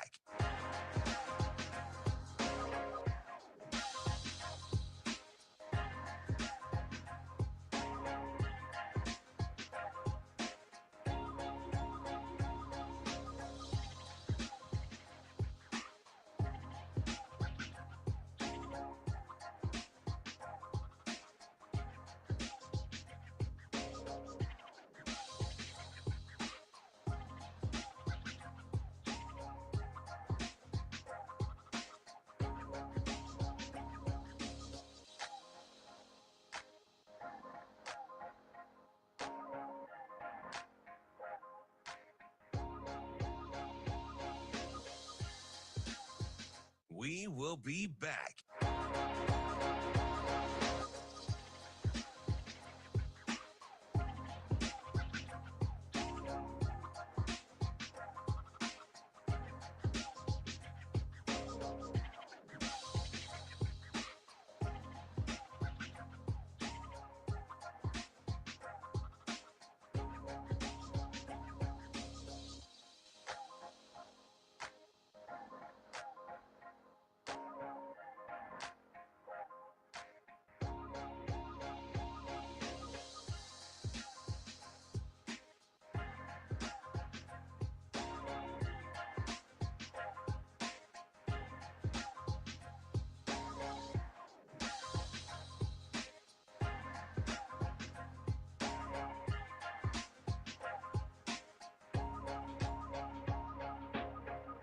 We will be back.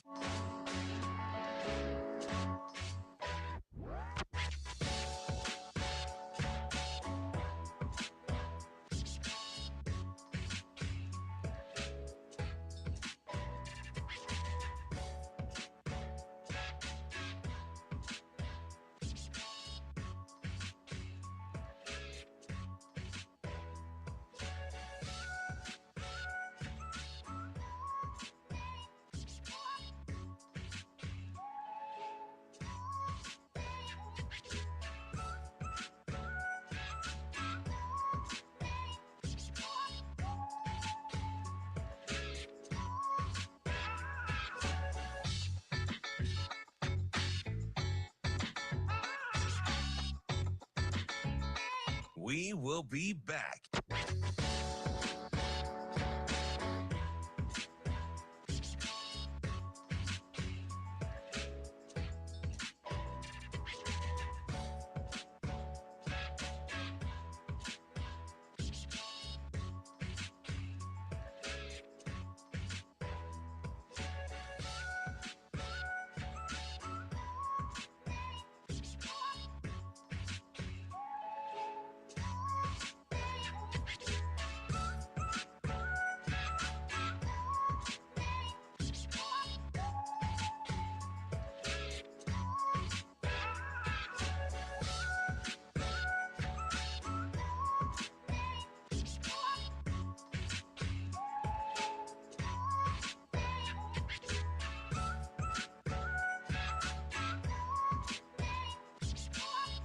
We will be back.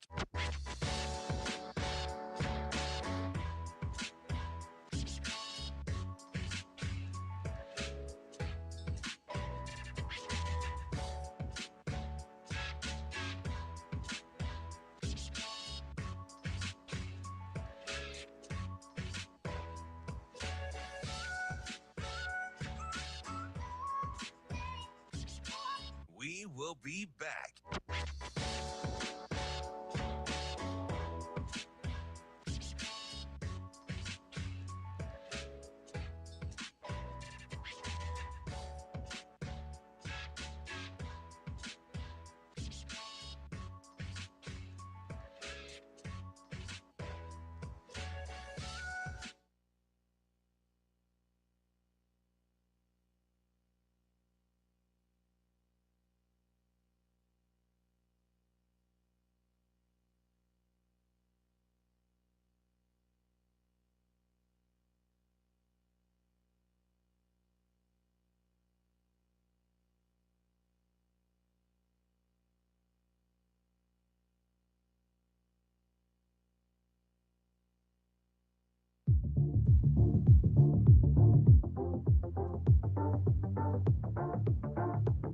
Welcome to Hurrdat Sports Radio. Abu got a little reverse inside pitch.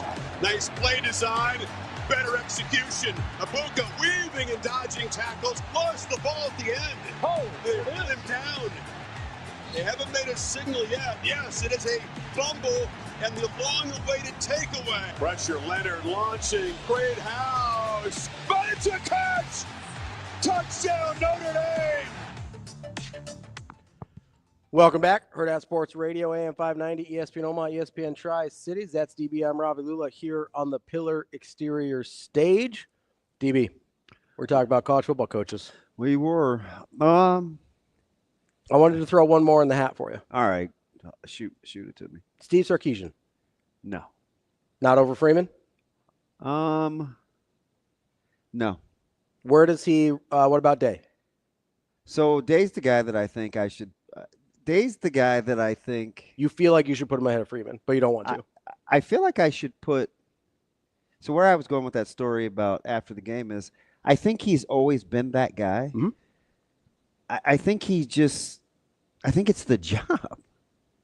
I truly think it's being in Columbus. In what sense? Because his personality is clearly not who I think the national media wants it to be. Right? He gets this kind of, you don't really, he comes across as a little combative.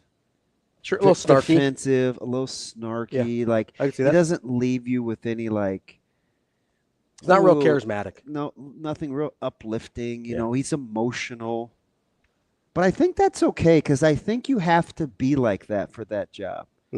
I do. I do. I've seen it eat up some really good coaches, right? And I think Urban had that same kind of snark to him. And, sure. And I think you have to be like that in that job. I think you can be too nice. Urban's a little more charismatic, though. You get the the charm. He's more polished. Yeah, you get the polish with the snark. But yeah. So it's easier but it's easier to swallow. I mean, yeah. Like when it comes in the package of Urban and Meyer. I even think like Ohio State fans just were cool with winning, but even Urban Meyer said some things like in presses where you're like, man, this dude's pretty slick. Yeah. Like let's not forget about the whole let's not forget about the narrative that after a while it's like, hey Urban, how come you haven't won any more titles? To cover up, so I do think you have to have some of that temperament. I think I like Day more than most. But I feel like I should have. But probably still not as much as you should. Yeah. Because he doesn't leave. I just don't know if he would like resonate with my personality. Yeah. I don't ever feel good after listening to Ryan Day. Yeah. He's just kind of there. But he, again, and I talk about Kirby's results. Yeah. I mean, Day, the dude wins an insane amount. You know what I noticed yesterday more than at any other point really that I've watched Ohio State under Ryan Day? I noticed his players seemed to kind of like him more than I realized. Yeah. That's the sense I got yesterday, whether it was during the game, in the post-game celebration. Like it almost... What did I tell you off air about... I'm like, you know what? I think the world... They don't just owe him an apology because he won. I think they owe him an apology because he got this team galvanized at its lowest point. Sure. And I think as a person, this is just like this is just like the humanitarian, not like the coach. Mm-hmm. When you can rally from the depths of like despair, whatever, the bottom to be better, I'm always going to ride with that. Yeah. And it's an unbelievably hard thing to do. Incredibly hard to do. And to be able to get others to do it with you. Yeah. Right? Especially high pro. Like, I think what he did, it's just... And we're going to be dismissive because they have good players. I got the sense, though. That's the problem. Yes. We're going to be dismissive because it's like, well, they had the best players. Yeah. But they had the best players against Michigan, too. Oh, I know. They had the best players the first time they played Oregon, and too. as we've seen for a long having the best players doesn't always get you anything. Nope. What I will say is it did kind of feel like, and again, I might be reading way too much into this just from a few interactions on the sideline. It sort of felt like the players almost felt like they owed it today to be better. Yeah. Because they understood that he came through on his part of the deal. He brought them all together. He put together a really good roster. They all got paid, and they weren't living up to their end of the deal. It almost felt like they were rallying behind him. That's the sense that I got. And again, maybe I'm reading too much into it, but if that's the case, then I don't think you can overstate how good of a job it was that Ryan Day did. They got Howard to be better than I think anybody thought he was. Oh, for sure. I didn't know coming into the year, I didn't know that he could make the types of throws consistently that he'd been making, especially the past month. There were even times throughout the season where I looked at him and I go, are you going to the first time against Oregon, the first game against Oregon, I thought to myself, is that a guy I really want to have in a 2-minute drill when I know he has to make throws? You know, it's funny you use that game is at no point did I ever think Gabriel was. I'm not saying he was. Do you know what I mean? Yeah. So it's just how we value the narratives of quarterbacks. Sure. But I as you're going and, he obviously has the infamous scramble and doesn't get down in time. But I sit there and I am watching that in real time and I go, this probably isn't the guy I would want having to run a 2-minute drill when I know who you have to throw. So you know what I think of when I think of guys like Will Howard, surrounded by the guys that he is. Mm-hmm. Don't ever undersell having the temperament to control high-level guys. Sure. You brought that up with Anthony Rizak a lot last year. It's the reason I compared Anthony to people aren't going to be able to handle this. But to Tommy Frazier? Yep. Yeah. Yep. Yeah. their makeup, not there's just something about having the temperament. I tell this to Braylon Warren. If you want to be great, if you really want to be great, because you have elite level skills. Yeah. You have elite level skills. Yeah. The next key to your greatness is you not only have to make this your team, the guys need to believe this is your team. And I don't care however many other good players we have. That's the next step in growth. It's the exact same thing I said about Tamala. People hate on Jet, right? For a multitude Jet's of reasons. a good ball player. He's not this, he's not that. I said this in the offseason. Yeah. I said, do you know what he has the ability to do? He can manage the chaos all those other guys around him. But there's a lot. Like there's a lot of other good guys in that room, right? You think other guys don't want the ball? Yeah. Like don't undersell that. A lot of mouths to feed. And just kind of the ability to kind of take it in and distribute it's easy to lead bad players. Yeah. It's harder to lead a lot of good players. It just is. Was that and at no point did I think that was anybody else's team than Will Howard's. Sure. 100%. Was that, I think we maybe have touched on this before. Was that the biggest difference between Tommy and Brooke? Yes. Was Tommy, I think I was little, but it felt like Tommy didn't need you in terms of he didn't need you to like him. Nope. Felt like Brooke wanted you to rally with him. And he just was everybody. You know, the funny thing about that is, we describe this it factor with quarterbacks a lot. And maybe that is the it factor, and maybe it's not. But all the guys who have that it factor seem to have that. And there's this story about Joe Montana. It's one of the only stories I ever hear about him in terms of a guy in a huddle or whatever. And it's the John Candy story. You familiar with that one? So it's the Super Bowl against the Bengals. And they're about to go on that long drive to win the ball game. But at the very beginning of it, he goes out into the huddle. He can see guys are a little bit tense, and he goes, "Is that John Candy sitting in the end zone?" And everybody in the huddle is like, "What is this guy talking about?" And it just instantly relaxed everybody. There's a lot of good players in that huddle, right? Yeah. A lot of good players in that huddle that were a little bit tight. And he just had this sense of being like, I need to crack a joke here, right? And then they go on that long drive, Taylor in the end zone for the touchdown. But like that's, that's one of the first things I always think about with Joe Montana is like he had this sense that not only did he have control of the huddle, but he had a sense of what he needed to do to get those other guys in a place mentally that they needed to be. Yeah. And that's a huge part of it, whether it's Anthony Rizak or Jet Tamala or Tommy Frazier or whoever, or Will Howard, is, hey, what do my guys need in this moment to be at their best? And that's kind of what you're talking about with Ryan Day too, right? I think it's because you can't really see it. Yeah, it's hard because it's not quantifiable. Yeah. Right? And we don't tend to like those things because it's anecdotal and you can't, the eye roll. You can't put a number on it. You can't put a percentage on it. You can't say, well, the probability of this happening is going to be 48% of the time. And you just have to be able to look at it and see, oh, that guy gets it. Right? And Will Howard, maybe that's a thing I didn't know about him, is that's a guy that can be in that room. Because it's not like he had a lot of experience doing that at Kansas State. No. He was the best player in that room by a mile. There had to be something about his temperament. That I'm guessing we didn't know existed. I'm guessing Ohio State didn't know it existed either, and they kind of got lucky. That's okay, though. That's DB. I'm Ravi, Lulla. We will be back. More Hurrdat Sports Radio. We will be back.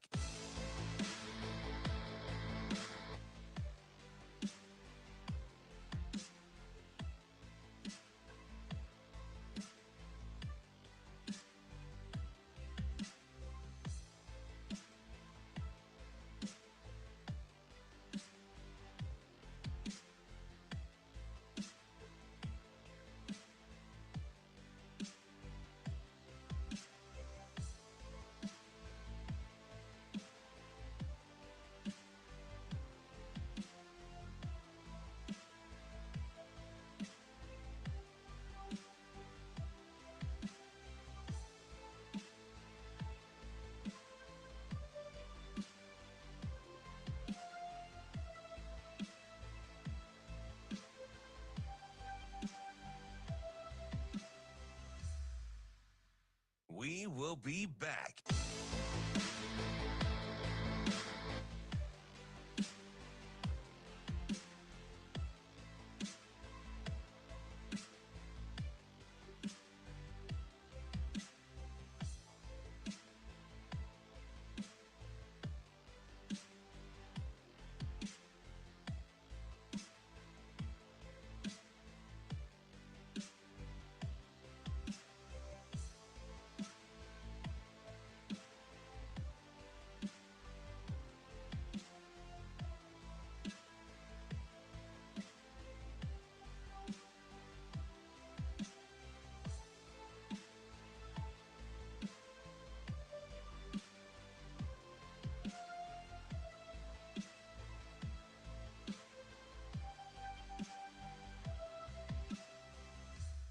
We will be back.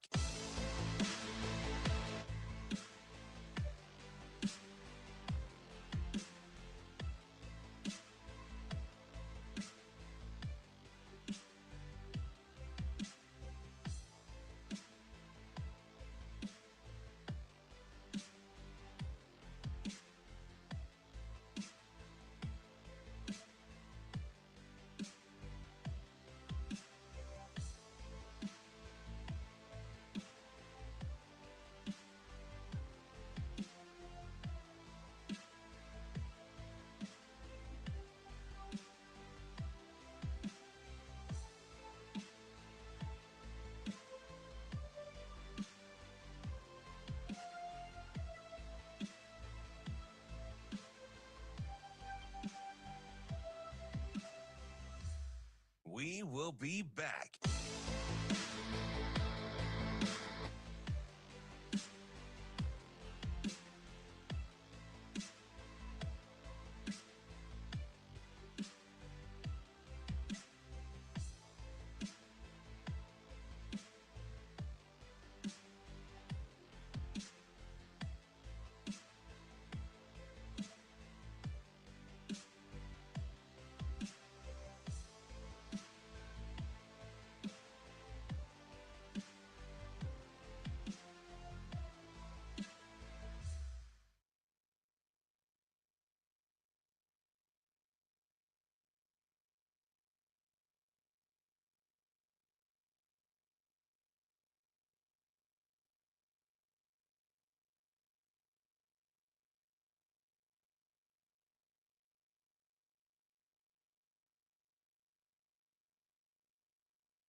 You're listening to Hurrdat Sports Radio. Wrapping up hour number 2 here on Hurrdat Sports Radio. That's DB. I'm Ravi Lulla, and we're brought to you by Glow Big Red. Glow Big Red is the University of Nebraska's 24 hours of giving. Starts at noon on February 12th and concludes the following day at noon on February 13th. Glow Big Red raises funds for scholarships, colleges and departments, student organizations, fraternities, and sororities, Husker athletics, arts and culture, and various other programs around campus. To get involved, go to glowbigred.unl.edu to learn more, to donate, and to find everything you need to know about Glow Big Red. DB, speaking. Gosh, I almost chanted that. That would have been Glow Big Red. Okay, just knock it off. Glow Big Red. No? Is that what you're going to chant? I had enough self-control, and you didn't. I don't. You know this about me. Yeah, I mean, there's hope. Shoot, your boy was a mess. The problem is I like it. I like having being a little loosey-goosey.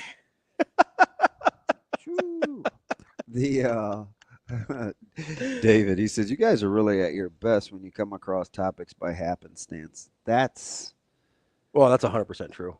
You think? Oh, yeah. I never, it's, one of the, I'm going to say this is totally happenstance. One of the cool things about this job is people are more cognizant of things than I am that I should be, that I never even think about. Oh, yeah. So I feel like I'm always going to learn something. And that was not a thing you were aware of? No. Yeah, it's definitely. Well, I don't even know if I give it. I don't. You know. I haven't thought about it, but as soon as he said it, I was like, "Yep, that's accurate." Like the minute he said it, I was like, "That's 100% true." I find that interesting. And like I knew because most people don't like to be caught off guard. Yeah, it's kind of funny because it means that either one of two things. We're either going to talk about something that neither of us are prepared to, which doesn't happen very often. But what it also means is you kind of have to stay ready on sort of everything. Yeah. Which is a harder way to do this job, if I'm being honest. Yeah. But it's better. I think it's better if you can do it. And the real reason why I think that's funny is because him saying that, like when we're on breaks and stuff, or I just have, sometimes I'll walk around. I'll say to myself, did I just change my own mind? That's what's funny about him saying that. Yeah. Because I'm willing. Yeah, you'll walk through it. He in real time. He apparently appreciates that. Yeah. I'm like, you'll work through it in real time. I want more conviction. I don't want to process real time. Like, I'm just being honest. Yeah, I get it. Right? Like, that's my job is I'm going to be 100% convicted, even though I have not processed anything at all. But it's like, and as I'm getting numbers from AMAC, he's kind of sending them over about coaches and from Matrix Analytical. It's like he's giving body to what I feel like I'm saying out loud. Sure. I don't feel good about not thinking better of Day, but I'm willing to entertain. It's just my personality because I don't know if he and I would mesh. Yeah. But my gut read on him, I think, was good. Is that he's about the right things. So I should, I should be. You should like him. I should like him. Yeah. But I don't. But he's really good at what he does. He wins a lot. No, and I'm cool with that. I just don't know if I'd be like, hey man, let's go grab a. So your preference is Freeman, but you're not going to die on that hill because you recognize Day's really good. Yeah, like your personal preference. And my preference, it's personal. Right. It's not like you didn't ask me like if I want to win games. No, well, I mean, but my answer about Smart was winning games. Yeah. Right. But I do like because I'd rather play for Freeman than Smart. Like if it's me. No, I get it. Like if I'm telling you, in this day and age, is this 18 to 23-year-old me or is this me now? Like all that kind of stuff matters. But I since I can't control any of that, I have to start with what kind of kid I would want to coach. Mm-hmm. And in 2025, in 2024, in 2018, and in 20, I want to coach a kid that doesn't need a babysitter. That's my number one thing. Yeah. Yeah. That is my number one thing. All the consternation and hand wringing about 105 and who's where and how we going to get down to here and revenue sharing and is there going to be enough money? What do we do with women's sports or the money? Like all of that. At the end of the day, I want the person in charge and handling those decisions and competing for jobs that doesn't need to be babysat. It doesn't matter almost what the situation is. Yeah. No, I am not going to argue with you on that at all. I'm not because we were having this discussion. I need the competitive stamina person. I saw where I saw competitive stamina yesterday. Where? This is the dumbest example, but man, I'm telling you, where I don't even like this. Just lets you know I'm an equal opportunity lover. I don't have some particular affinity for Carrie Underwood. I've never liked her. I've never followed her. Yeah. I mean, I did love American Idol, right? But I was cheering my brains out for her when she did God Bless America with no audio. And the music went out? Or the music wouldn't work? Yeah. Yeah. What was it about that I loved? Because she was enduring. She was overcoming. Oh, yeah. And I'm sure she's panicking. Yeah.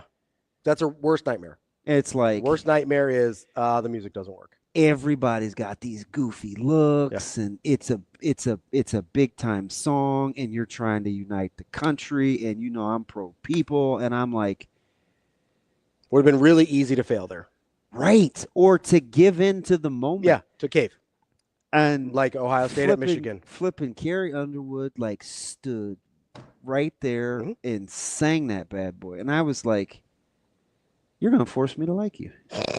And I didn't have an opinion. At least for a moment, you like her. Yeah. I didn't have an opinion either way. It's just like, oh my God, I'm going to cheer for that. Appreciate her resolve in that moment. Yep, in under duress. Instantly, right? Yep. Because those are the people you everybody can ride else around. It's just what I like to. Everybody else is panicking, and it gets chaos and just kikiing and snickering, and it's like this big time moment, and it's awkward. And somebody had to rise up, and you could have failed. You could have failed, and you would have had an excuse. Right. That's the easiest time to fail, is when you have a built-in excuse, right? And so you've got this. Nobody's actually going to blame you for failing there. It's a super dumb example to No, I get it though. To show and you know what I gravitate. You know what's funny too is I feel like you gravitate towards that because that's the thing you value the most in yourself. Yeah. Like that's I think the thing about yourself that you're most proud of is that your resolve under chaotic circumstances, and so that's what you value in other people. Oh, and I get it, right? Because that's. It's more rare than we'd like to admit. And I mean, did you watch her?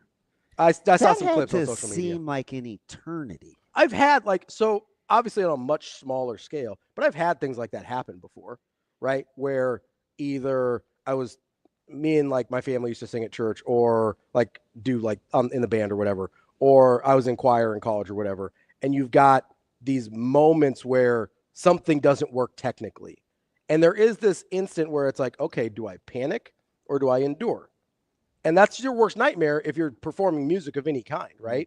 Even on a much, much smaller stage, right? And to have that moment amplified by where you're at and who's watching and how many people are watching and still be able to keep your head about you, like, is really impressive. I understand that, regardless of how you feel about it. They're coming back from our football banquet, and there's a handful of freshmen, Jacob and Parrish and Micah were honored, and we were just talking about next year and getting ready and trying to be a two-way guy as a sophomore and this, that, and the other. And he's like, well, we got a whole nother level of this coming up after these guys with Eli and Bryson and Purify. He's already thinking ahead. And I said, hey, man, I said, you already got to get it in your mind. I said, it's January. You just started lifting. Like I said, competitive stamina. I said, you going to barbecue or you going to mildew? Like, that's where we're at. And he didn't say anything. He came back in like 20 seconds later. He walked in his room. I'm still in the kitchen. And he's like, what does that even mean? I said, barbecue or mildew. Like, are you gonna flourish and flame on, or you gonna let the meat go bad? You just gonna sit and mold up? He goes, man, you're weird, but let's ride. I said, if you don't stop saying let's ride, nah. He's trying to get on board with your guy Russell Wilson. But that's your boy. That's what I gravitate towards. Yeah. No, and I get it, because all else being equal, and even if it's not, right? It's amazing, Daniel. He's such a hater. What'd he say? It wasn't it's not personal, D. He goes, I'll take everybody else's word. I can't stand her. I mean, I didn't really have an opinion. I just felt like I liked the way she operated under duress. Yeah, and plus, D, in my defense, I have to be built like that so I don't sound like a jerk all the time when people that I don't ever cheer for do things. Something good. Yeah. I mean, I would be I would have the worst sports takes ever if it was only about if I like somebody. Yeah. Because I don't like, you don't like most people. Shoot, man, it's hard. That's why you're the piece of cheese guy, right? Because it's all turds. And then you're just like, let me find some cheese. I don't want to say anything good. Let me find some cheese. About the most Ravens, most people, the Bills, the Chiefs, the San Francisco Giants, the Boston Red Sox. You said some nice things about the Bills yesterday, though. Yeah, because I have to be honest. It's true. It's true. Right? You rather be right than well liked, even by yourself. Hey, 1,000%. That's on a t-shirt. Because there are days, as you know, I walk around during break and I'm mad at myself. Oh my God, this is terrible. That's DB. I'm Ravi Lulla. We will be back with Mike J. Schaefer, Husker 24/7 here on Hurrdat Sports Radio.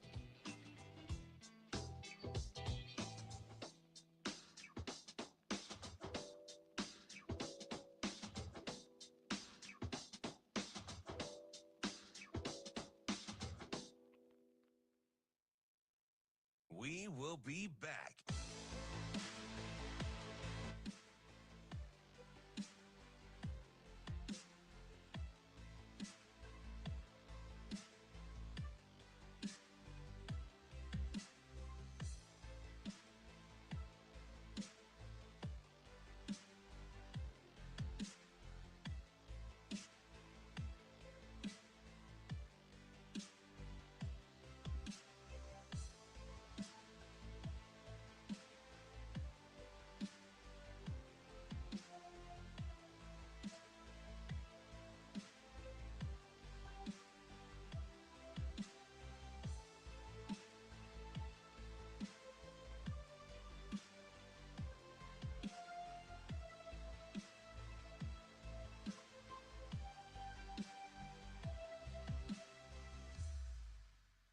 We will be back.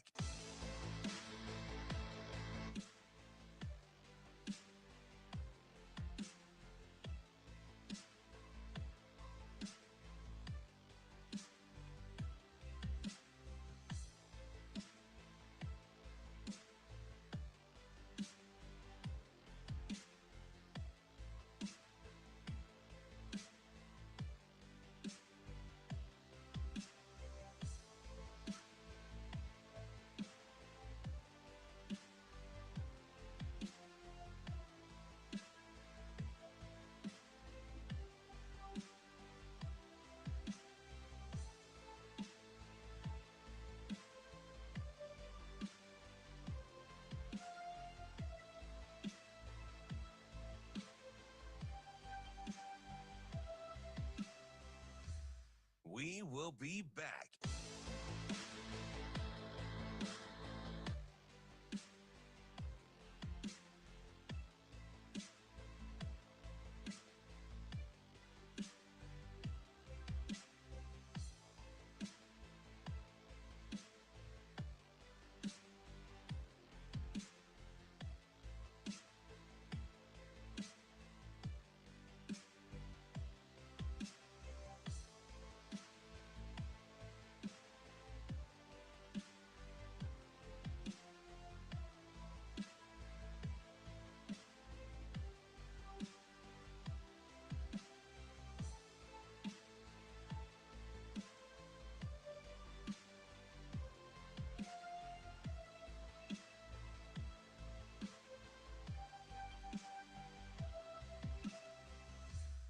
We will be back.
You're listening to Hurrdat Sports Radio, covering Nebraska football and recruiting for 24/7 Sports. Here is Mike J. Schaefer. Yeah, that's a grown-ass man right there. Mike Schaefer. I don't know. There could be bacon involved. Mike Schaefer. I appreciate it, guys. Thank Brian Edwards for me. Here is Mike Schaefer.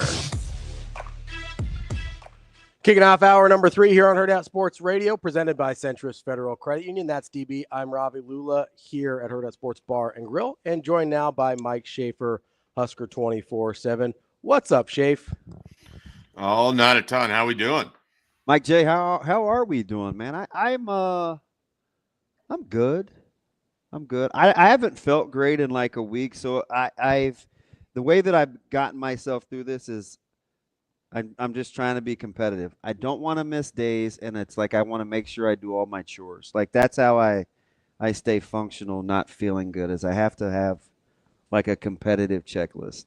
How are you feeling? How are you? Everybody else is passing around the kid gunk, man. Have you stayed above it? Well, I've been fine, which Do is you unusual. get sick? Oh yeah.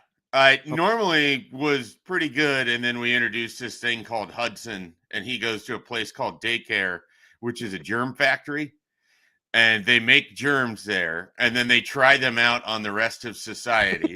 And sometimes they affect you and they hit you hard in a way that you never see coming. And sometimes it's just like, I got a cold.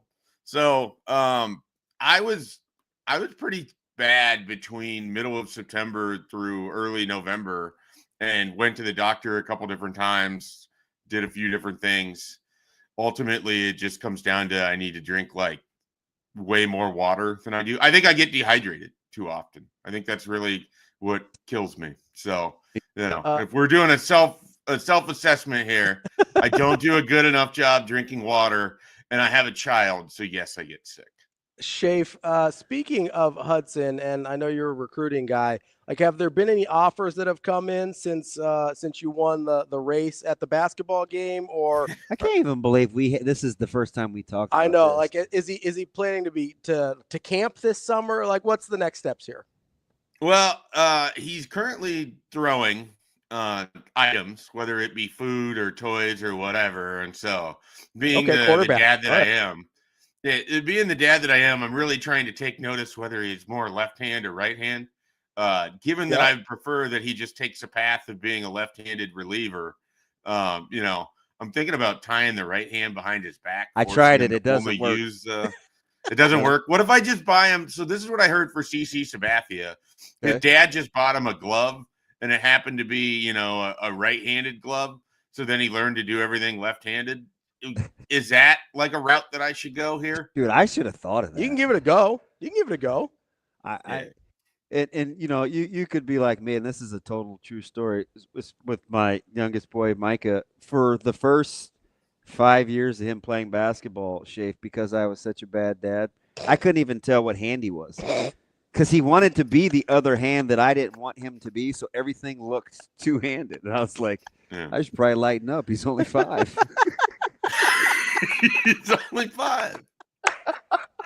Do it again. It's like, he's on the betting basketball hoop outside. They're like trying to do left-handed layups. Busy, and I was like, not the one I want him to be. He's like Herb Brooks in Miracle, just blowing the whistle again. I could see that. I really could see that. I wish I was joking. If you can't laugh at yourself, okay, there's still hope for you. Is that why Mike is so snarky? Yeah, that damn dad, man.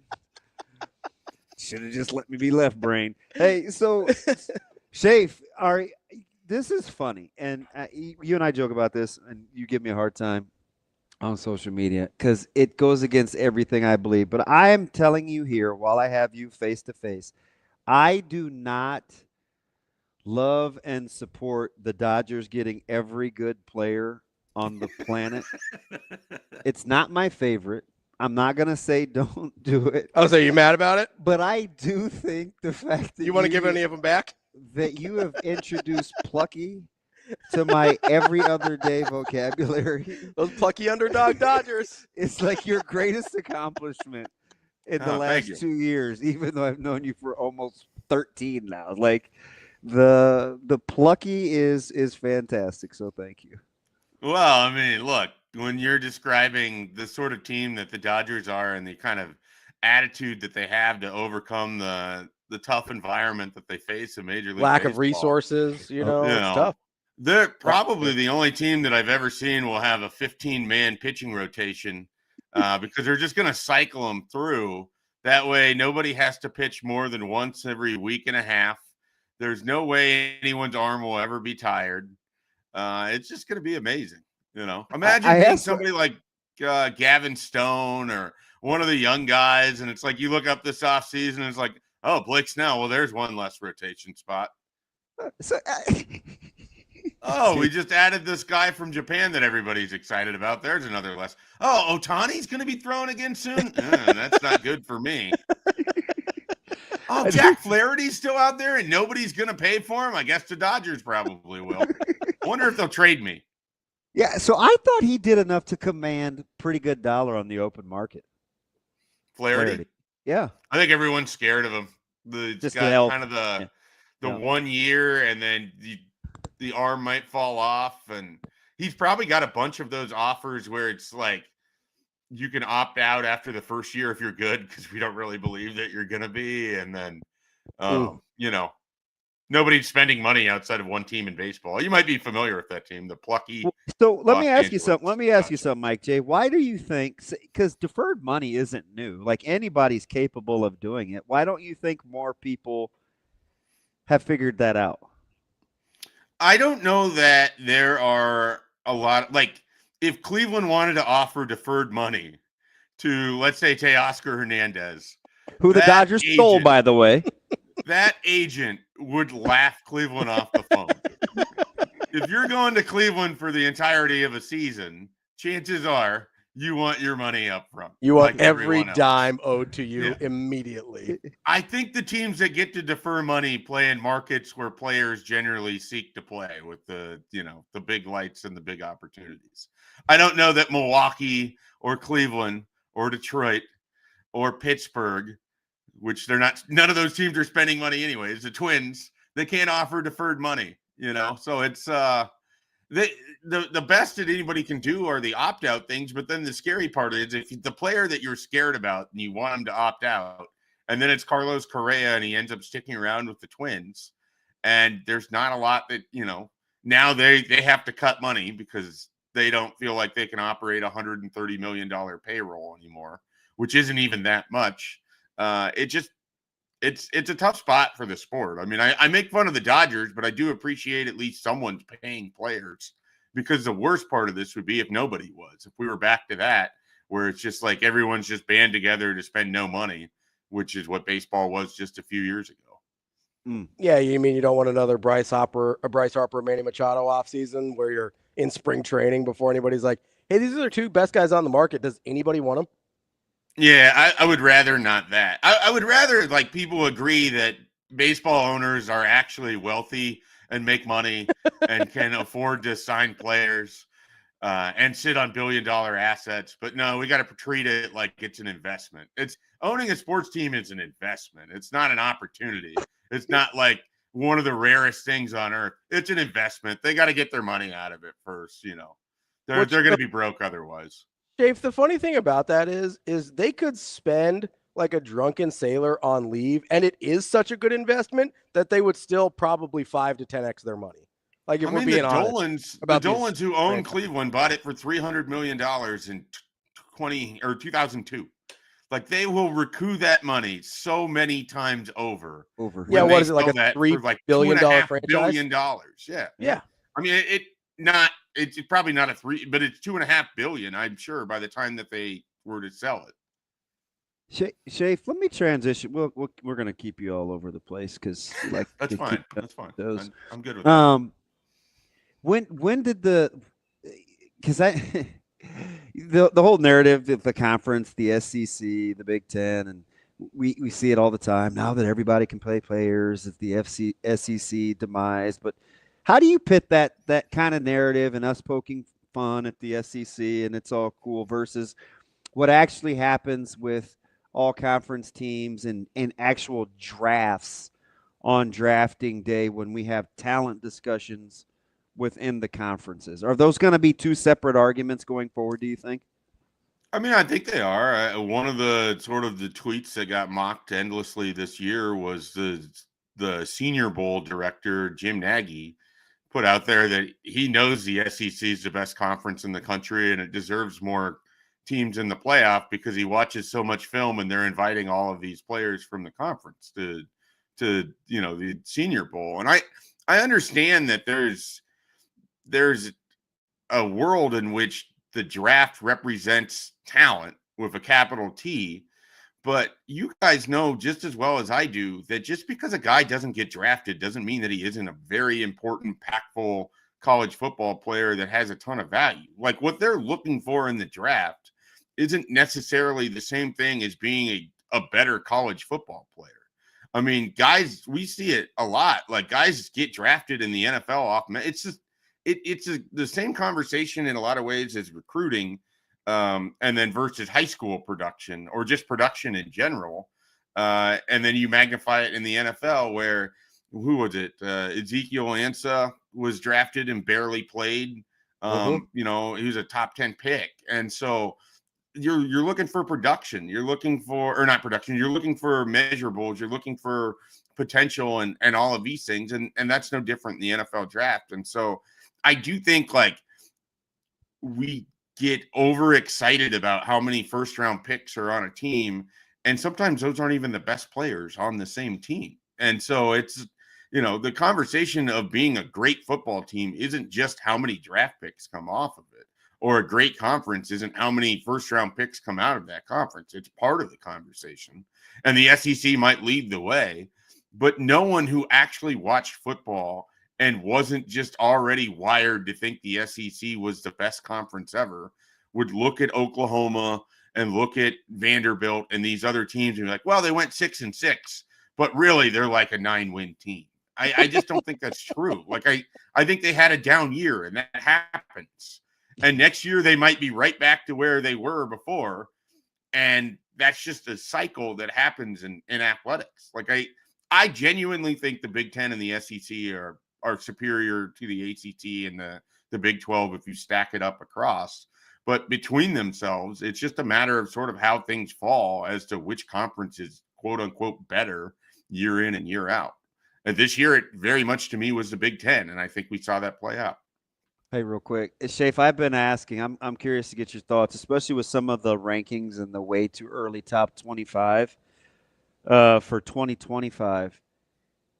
Number one, would you rather be in the Big 12 or the ACC? And are you surprised if your answer is the Big 12, that just like 3 or 4 years ago, we thought that conference was in big, big trouble?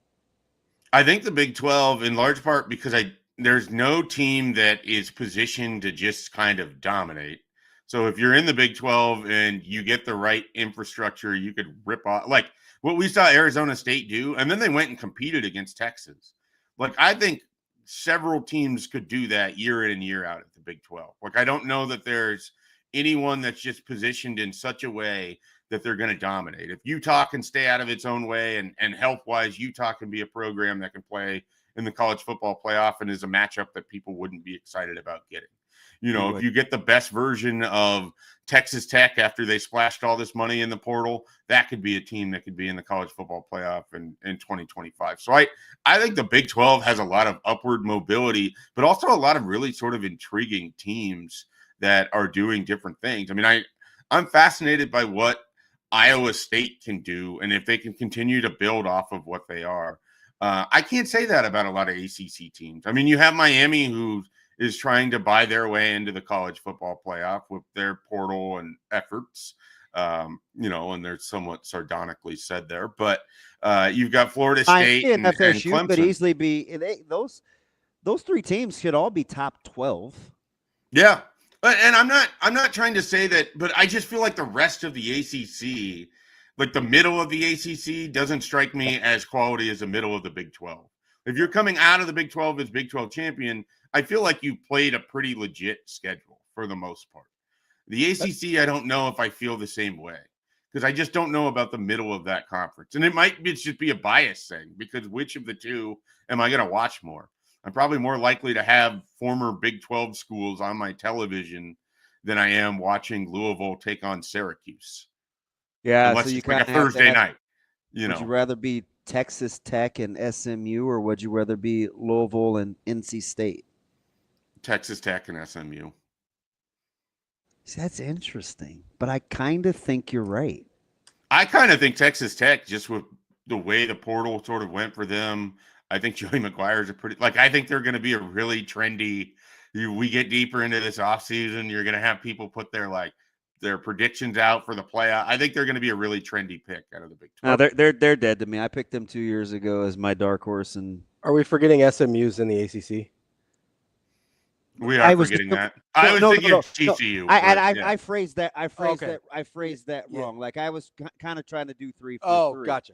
Like the middle of one conference versus the middle of another conference, because SMU gets the K-State comparison. ISU for me would be like his Texas Tech. Gotcha. Okay. I'm just trying to compare the middles. Yeah, compare the middles of the I conferences. think SMU honestly is. SMU. Would you take SMU over like K-State or Iowa State? Yes. And Texas Tech? Yes. I think over time, yeah, because they're going to be better funded. They're going to have they just have to talent. Bleep you money. I think they're going to be a really interesting. So who's SMU's peer? It's Texas Tech, right? Like that's what I was. And I probably did say it wrong. It's ultimately their Texas peer Tech is going to be or TCU, SMU. right? Gotcha. Yeah, maybe it's TCU because TCU also has. I mean, they're very similar in the amount of money they have privately. But are they spending it in the portal like that? They probably could. I don't know if SMU and Texas Tech are spending. They're going hard. I don't know if Texas. My question, and I don't know. I really don't know. I don't know if Texas Tech can spend this way every year. So they can. Okay. They're backed by oil money. Okay, fair. I didn't know. It's a super weird deal where this transitions back to Landman, but they're basically backed by oil money at this point in their collective. And so the idea was they were going to throw a bunch of cash, and they threw a lot of cash. Which is totally fair because I don't historically think of Texas Tech as well funded, right? Because this is a Boone Pickens type thing. That's what this is. This is a Boone Pickens type deal at Texas Tech. They have a major benefactor out of the oil area. And it's weird to be having all this Big 12 evolution talk without even referencing Oklahoma State. And I don't know what to do with it. I don't know what to do with that. Because he's fallen out of. He's fallen out of favor. Isn't this what happens with Mike Gundy though? He'll have a 2-year stretch where it's like this guy is cooked, and then all of a sudden he's in the Big 12 championship game. So they'll hire some coach from NAIA level, and that guy will be the best coordinator anyone's seen all year. Schaefer, I joked early. This is probably a couple months ago with Ravi about Gundy, and I said, does he have a Stoops 2.0 reboot to like his Lincoln Riley run to get Okie State right? And does he? I don't know who it is, but he's done that before. I mean, he's done it where he's went out and he found the defensive coordinator. I can't remember. Jim Knowles. He had Jim Knowles at one point. I mean, he's found guys. I can't remember who the coach was that he went down to the D2 level, pulled this guy out to be his offensive coordinator, and they had the big year. I mean, he had Dana Holgerson in 2010. Mike Gundy, I think, knows coaches. He is a certified crazy person with a capital C. But I think that guy knows football at a super high level. And he's successful in what is an outpost because he knows football at a really high level. It doesn't work year in and year out. It takes kind of the right sort of situation for everything to come together. But he's a hard guy to bet against. He's just a strange individual. I keep waiting for him to leave Oklahoma State, and yet here we are. It appears like he keeps trying. I think he's wanted out for a while, but I don't. I don't know that any school is like, you know what we want? This guy. All right. So we had this conversation earlier about me thinking on the fly real time, and it's always dangerous because sometimes I end up disagreeing with my own thoughts. Let me ask one more time. Are we sure we'd rather be the Big 12? I'm listening to this whole conversation because at first I was kind of vibing with you, Schaefer, especially with the middle of the pack and the depth in the Big 12. But I'm trying to compare the middle teams in the conference. And both you guys said you picked 2 ACC middle of the pack teams over 2 Big 12 teams going forward. So are we talking at the bottom of the conference, Schaefer? No, I said that I would take Texas Tech, and then I was thinking TCU when you said SMU, but I would take the middle of the Big 12 over the middle of the ACC. I think the ACC stops at about 4. Yeah. and maybe North Carolina, depending. I don't think they're more. Here's they're the more other way to top look heavy. at it, Damon. They're more top I heavy. don't think ACC schools are going to commit resources in the same way that Big 12 schools will. Okay, I vibe with that. That's probably That's fair. right? Because your Big charter 12 member schools are trying. We're trying to get out, right? So more Big 12 schools will commit the kind of money necessary than ACC I like that. schools. Okay, because I think you're looking at Clemson, Florida State, Miami, SMU. They're going to be highly ranked. Maybe North Carolina, depending on how the Belichick thing goes, in terms of teams that are committed to, like, let's do this thing. Whereas in the Big 12, I think that number's bigger. Yeah. I think there are more of those teams in the Big 12. Here's one for you. What do we think Kansas looks like in 2025 after kind of a year from hell in 2024? Are they going to be a sneaky dark horse team too? So you know my comp for Kansas in the ACC is NC State. So that's kind of, I was trying to go like school for school. Mm-hmm. Is that too high? Is Kansas? If I was NC State, I'd be a little offended given the historic lows that Kansas has been. And yet, like at the same time, I don't think you're off. I don't think you're off at all. So historically, I think you're right, Schaefer. Right now, I think I like Kansas better. Oh, I do too. Yeah, so like in the moment, I think I like Lane Leipold more than Dave. And I think they've had a nice run in the portal. They've added some players. I think Jalen Daniels is coming back. I think they're going to be an interesting team in 2025 for sure. I always like feeling like I'm not as crazy. Oh, you are. Just sometimes it's a blind squirrel type thing, The Kansas. So we all three would take Kansas over NC State.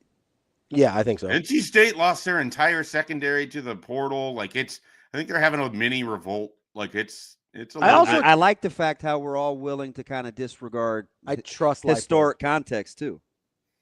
Right? I trust you take the programs over the last 20 years, and we're all willing to I think we've seen the sort of the Indianas teams can win fast around here, and this is a conversation that makes everybody mad right now.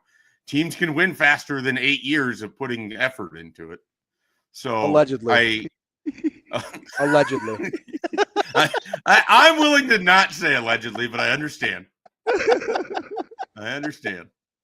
Oh shoot, Shape, real quick, got like 30 seconds here, okay? Yep. I gave DB a scenario. Would you take Marcus Freeman over Dabo Sweeney? Yeah. Marcus Freeman over Brian Kelly. That one's tougher. I still think Brian Kelly's a really good coach, also a crazy person. I would rather play for Marcus Freeman, so give me that answer. If you're hiring a coach, Marcus Freeman or Ryan Day? Ryan Day. Marcus Freeman or Steve Sarkisian? Steve Sarkisian. All right, there you go. Ooh. That's Mike J. Schaefer. That's Husker 24/7. Appreciate you, Shafe. Nice. All right, guys. Have a great Tuesday. All right. That's DBM Ravi, Lulla, more Hurrdat Sports Radio coming up next.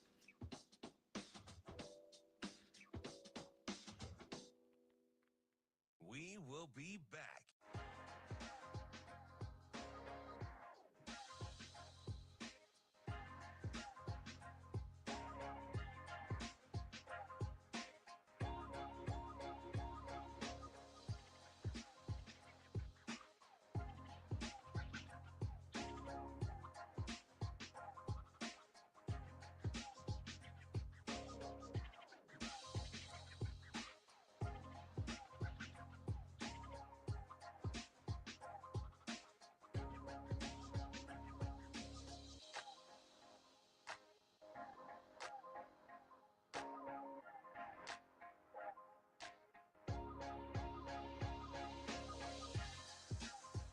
We will be back.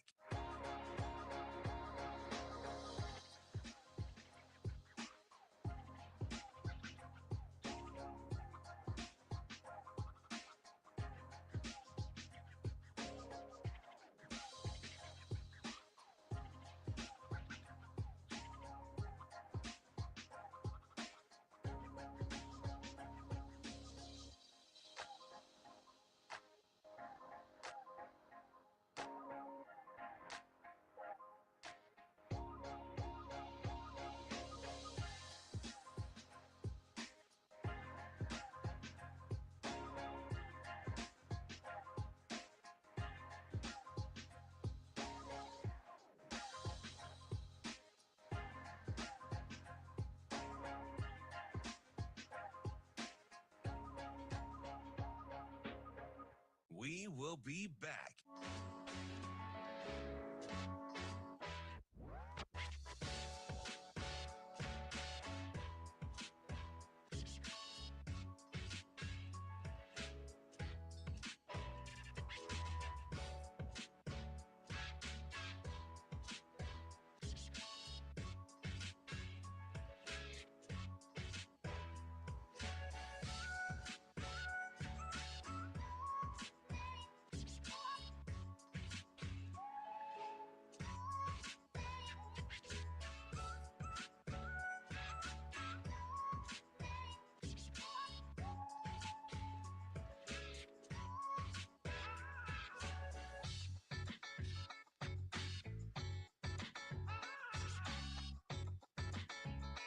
We will be back.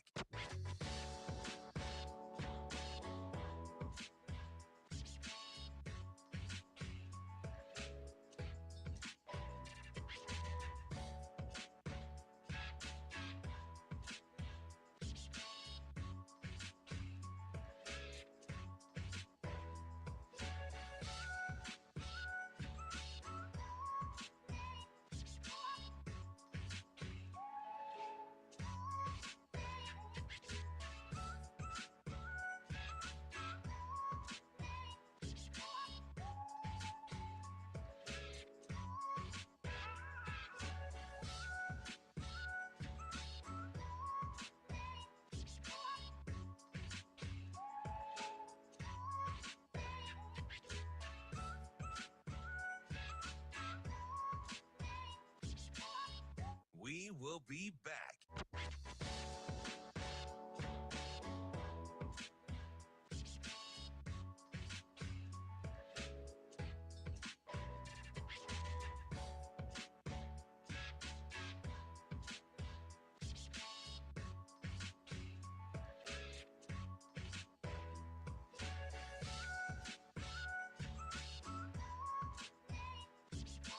We will be back.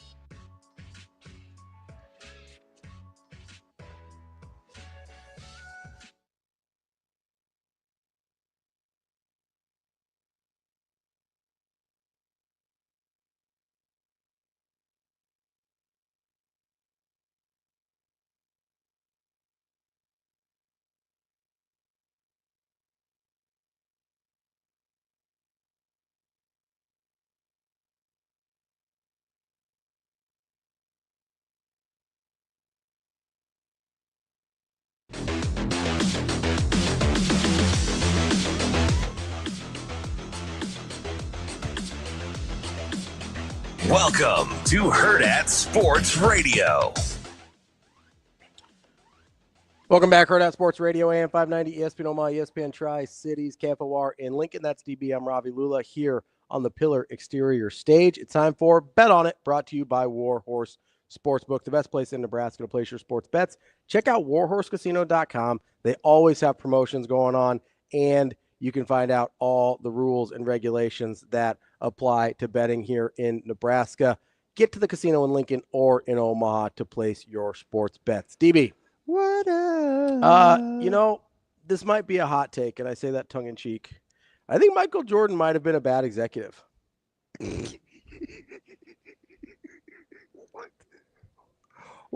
Why? So why? Why? So have you been talking to Ben McLaughlin again? No. I love MJ. He's my guy. I'm wearing Jordans right now, actually. Are you a Hornets guy? No, not a Hornets guy. We got to rewind this a little bit. So we were talking about Big 12 versus ACC, right? Yeah. And we were talking about football, but then we kind of switched over to basketball because you're like, it's funny. Off air. Because I was trying to defend the Big 12 a couple of years ago. Yeah. And you're like, I could see this coming, and I was like, well, they could be a really good basketball conference. Will it be enough revenue that they could generate? Because I think they'll be a good basketball conference. And in the same vein, I said to you off air, I said, I didn't. You know what's funny about me making that argument? Mm-hmm. As I didn't realize the ACC was going to get so bad in basketball. Yeah, and so we were talking about teams that should have been good or have been good in the ACC in the past, and so Miami got brought up in the dumpster fire they've turned into. And then I asked again 60-26 at the half. And then I asked about Leonard Hamilton and Florida State because that's a team that had been good in the past, has produced several super high draft picks, but is not very good right now. And so I go to look up Leonard Hamilton because he's way older than anybody thinks. Yeah. Because he looks like he's I said 70. He's 76. Yeah. He looks like he's not if you made me guess, I would guess not a day above 60. Yeah. Like he looks really good for his age. Cue your black joke. I don't know what you're talking about. I just think that he has a really good skincare routine, probably. Prune juice, antioxidants. Most people use prune juice for something else. But wait, they do? Yeah. You know what people use fruit juice for? It's to help you poop. Oh, is it? Yeah. I did not know that. It's a real thing. Maybe it's a white people thing. I don't know. But I don't know. It's we have castor oil. What, you use castor oil to make you poop? I thought it was for like your hair. Oh no. Not just your hair, like everybody. It's good for your hair. Castor oil is the thing people put in their hair. What? Yeah, it's like supposed to be good for like hair growth. Perfume and lotion. Maybe that's just a TikTok thing. I don't know. Okay. I don't believe a word of that. So it's just an AI thing. So you just eat castor oil and it makes you poop? Is Yeah. that? I had no idea. I'm stunned right now. I don't know. I could be blowing it. My flabbers are gasted. Just anyway. So Leonard Hamilton. So I'm looking up Leonard Hamilton to look up how old he is, right? Yeah. And I go, I'm kind of looking up his record, and I totally forgot that 25 years ago he was the head coach of the Washington Wizards. And I was like, oh, that's weird. He must have had like a really good stint at Miami before that. Not really. It was fine. But I don't know how you go from 23-11 at Miami, and then Michael Jeffrey Jordan, the greatest basketball player of all time, allegedly, is like, all right, Schaefer. I thought it was LeBron. Hush. So you just hushed a grown man. Sort of. Grown is aggressive. An adult. Yeah. So My bad. I'm sitting here. I'm going, okay. Michael Jeffrey Jordan, what are we doing here? Hiring Leonard Hamilton out of Miami for 1 year to be your Washington Wizards head coach. What's going on there? And then I was like, you know what? Kwame Brown might not have been his worst move as a Wizard. It's fine. May not have been his worst call. That's how you landed the plane on the indictment of Jordan? Yeah, that's where I was like, okay, I've seen enough. Yeah, that's even the long way around for my thinking. That's where I landed. Oh. Anyway, it's time for Bet On It, brought to you by Warhorse Sportsbook. Yeah. DB, you have any picks today? Oh yeah, I got lots. What do we got? Let's hear them. I want winners. Winners? That's kind of relative. No, it's not. Is it just kind of is or it isn't? We keep score here. There's winners and losers. I like three. Okay, what do we got? I like Texas. You like Turtles? Texas minus 1.5 at home against 22nd ranked Missouri. Yeah. Okay. I really like Texas. I at the Moody Center. I'd probably take them on the money. Let's money line 120 maybe or something like that. It's probably close to even. Let me check here real quick for you, DB. Yeah. Quick is relative when you're asking me to look things up. Yeah, there's zero question about that. I don't have a money line. It's not showing me. Why? I clicked on the wrong thing, if I'm being honest. So give me just a second here. I'll give you another one. For being Indian, I'm terrible with computers. But you're winning. Minus 130. Yeah, I it's a little juicy. Yeah, I'll probably just take the. But I like the. I'd rather have. I do think that's about what it's going to be though. But I like Texas. I'd rather have the 1.5 at minus 115. I also like personally. I like Tennessee. Ooh, you like Tennessee? Yeah. Land this. I think it's about 7 and a hook maybe against Mississippi State. It is 7 in the hook against Mississippi State. Yep. Like Tennessee quite a bit. Looking for a nice strong 2-0 bounce back. You feeling good? Yeah. There's lots of games that I feel good about, but I would lock up Tennessee and Texas on the money line. I like St. Bonaventure. Big Rick Barnes guy, Tennessee and Texas, huh? So I feel like I've had to come to Rick Barnes' defense. A lot of people hating on Rick Barnes in our stream. You're our resident Rick Barnes apologist. It's a little harsh. I do have to remind people that he's won more than we think he has. Yeah, he's top 8 in NCAA tournament wins. You know what I think it is? No. I think he had Durant and didn't win as much as we thought he should have with Durant. And I thought that was an indictment of Durant. And that's aged well, actually. Yeah, that was my hot take. You know, for years on radio, I had the player of the year that couldn't get to the Sweet 16. Like I had a similar hot take about his time with the Warriors, because you look everywhere else, dude has not done a lot of winning, and in fact has been disgruntled at every stop. And we all thought it was like, oh, Kevin Durant came in to save the Warriors. What if the Warriors saved Kevin Durant's legacy? I think Rick Barnes has. He deserves some credit. I think he has like 27 or 28 tournament wins. Yeah, he wins a lot. He makes the tournament a lot. And he's done it at a couple different places. It's a lot. It's pretty good. I think he's at 800 career wins, something like that. Yeah, a couple more than Mick Cronin, but he's older. I don't. It probably wasn't Kobe. It was somebody in our. I don't want to slander in our chat. Kobe's good name. Kobe. It was somebody a couple days ago, and it had just come up a couple of days before that. I'm like, why is everybody hating on Rick Barnes? Oh, somebody on Twitter said that they would take Pearl over Barnes, and I was like, well, Barnes has won more games at Pearl's old school than. I'm not going to fight them on that because I do think Bruce Pearl's really good. He is. But, I mean, Rick, it's a hard – Rick Barnes gets a bad reputation. Yeah. But for how good he is, I mean, 820 career wins, that's pretty good. How old do you think Rick Barnes is? Ooh. Well, I'm not going to factor in antioxidants. Skincare routine? What do you guys use? Noxzema? What is it? Who's you guys? Younger males. Which half are you asking? Well, maybe. Never mind.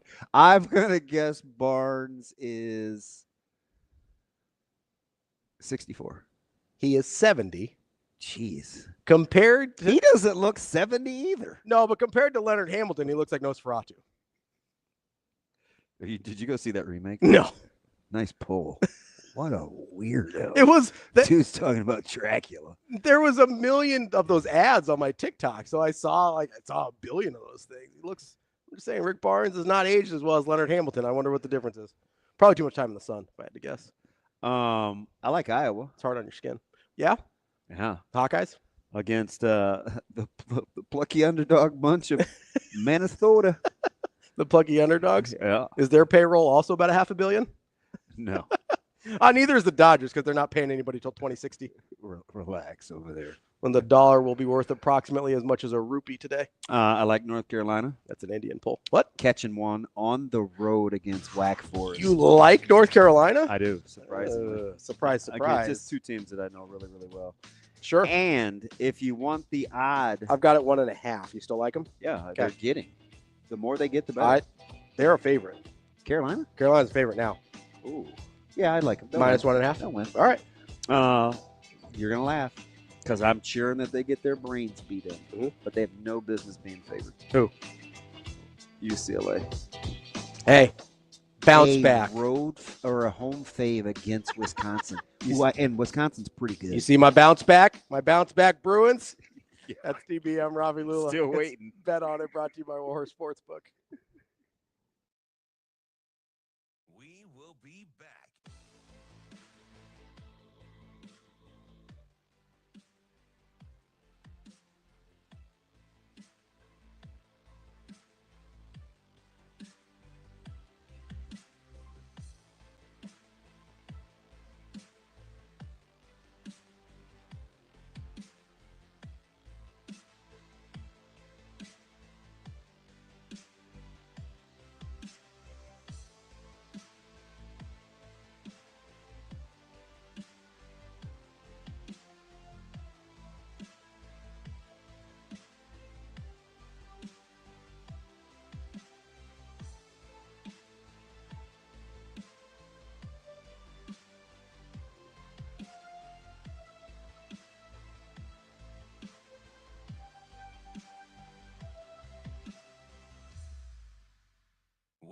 will be back.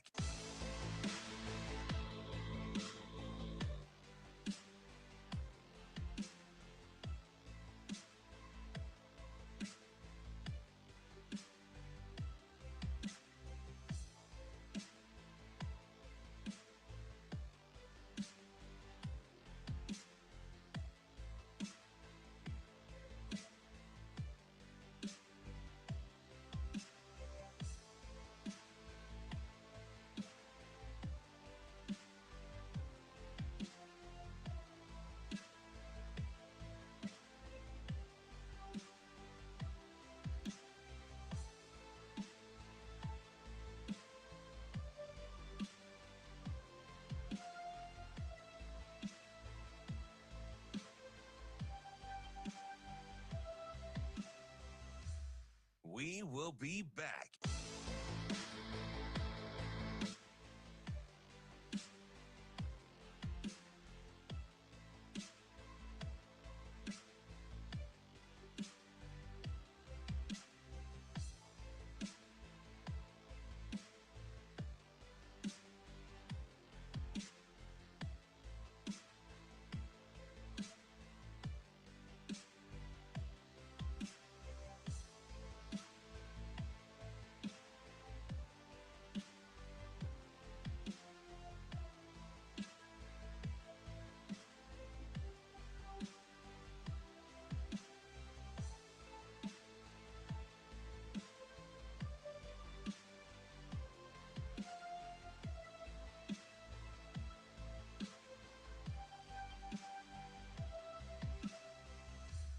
We will be back.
You're listening to Hurrdat Sports Radio.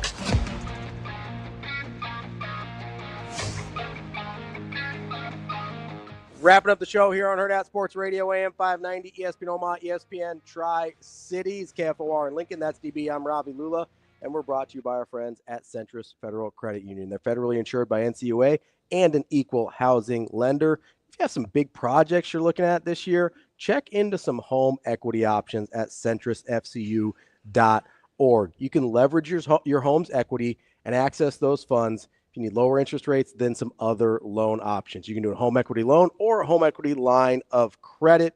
Check out centrisfcu.org to talk to an expert and see where you need to start. The official plays, we need to get some clarity. Okay. So Tennessee and Texas on the money line. Those are your locks. We have a little bit of a line disagreement. Sure. Depends on where you look. I'm looking at ESPN. They've got UNC minus 1.5. Scores and odds has Wake Forest minus 1. Minus 1. Okay. So a little bit of difference there. I like Carolina to win that game on the road. That's clarity from my man, St. Louis. Shop your lines, friends. Who is also a resident Carolina fan. But also always go to War Sportsbook. Oh, so apparently castor oil for hair is a thing. Yeah, it's a thing. See, I told you it was a thing. I don't know, man. He might just be riding with you. My mom hasn't responded, so. Well, you think your mom's not going to ride with me? Come on. No, but it is a natural it is not a a diuretic is for peeing. I always use that for pooping too, but it's not. Because it sounds like diarrhea. Yeah, but no, you're right. I didn't know it was for as a laxative. Yeah. And it is. And I learned that during the break as well. That's all I remember it for.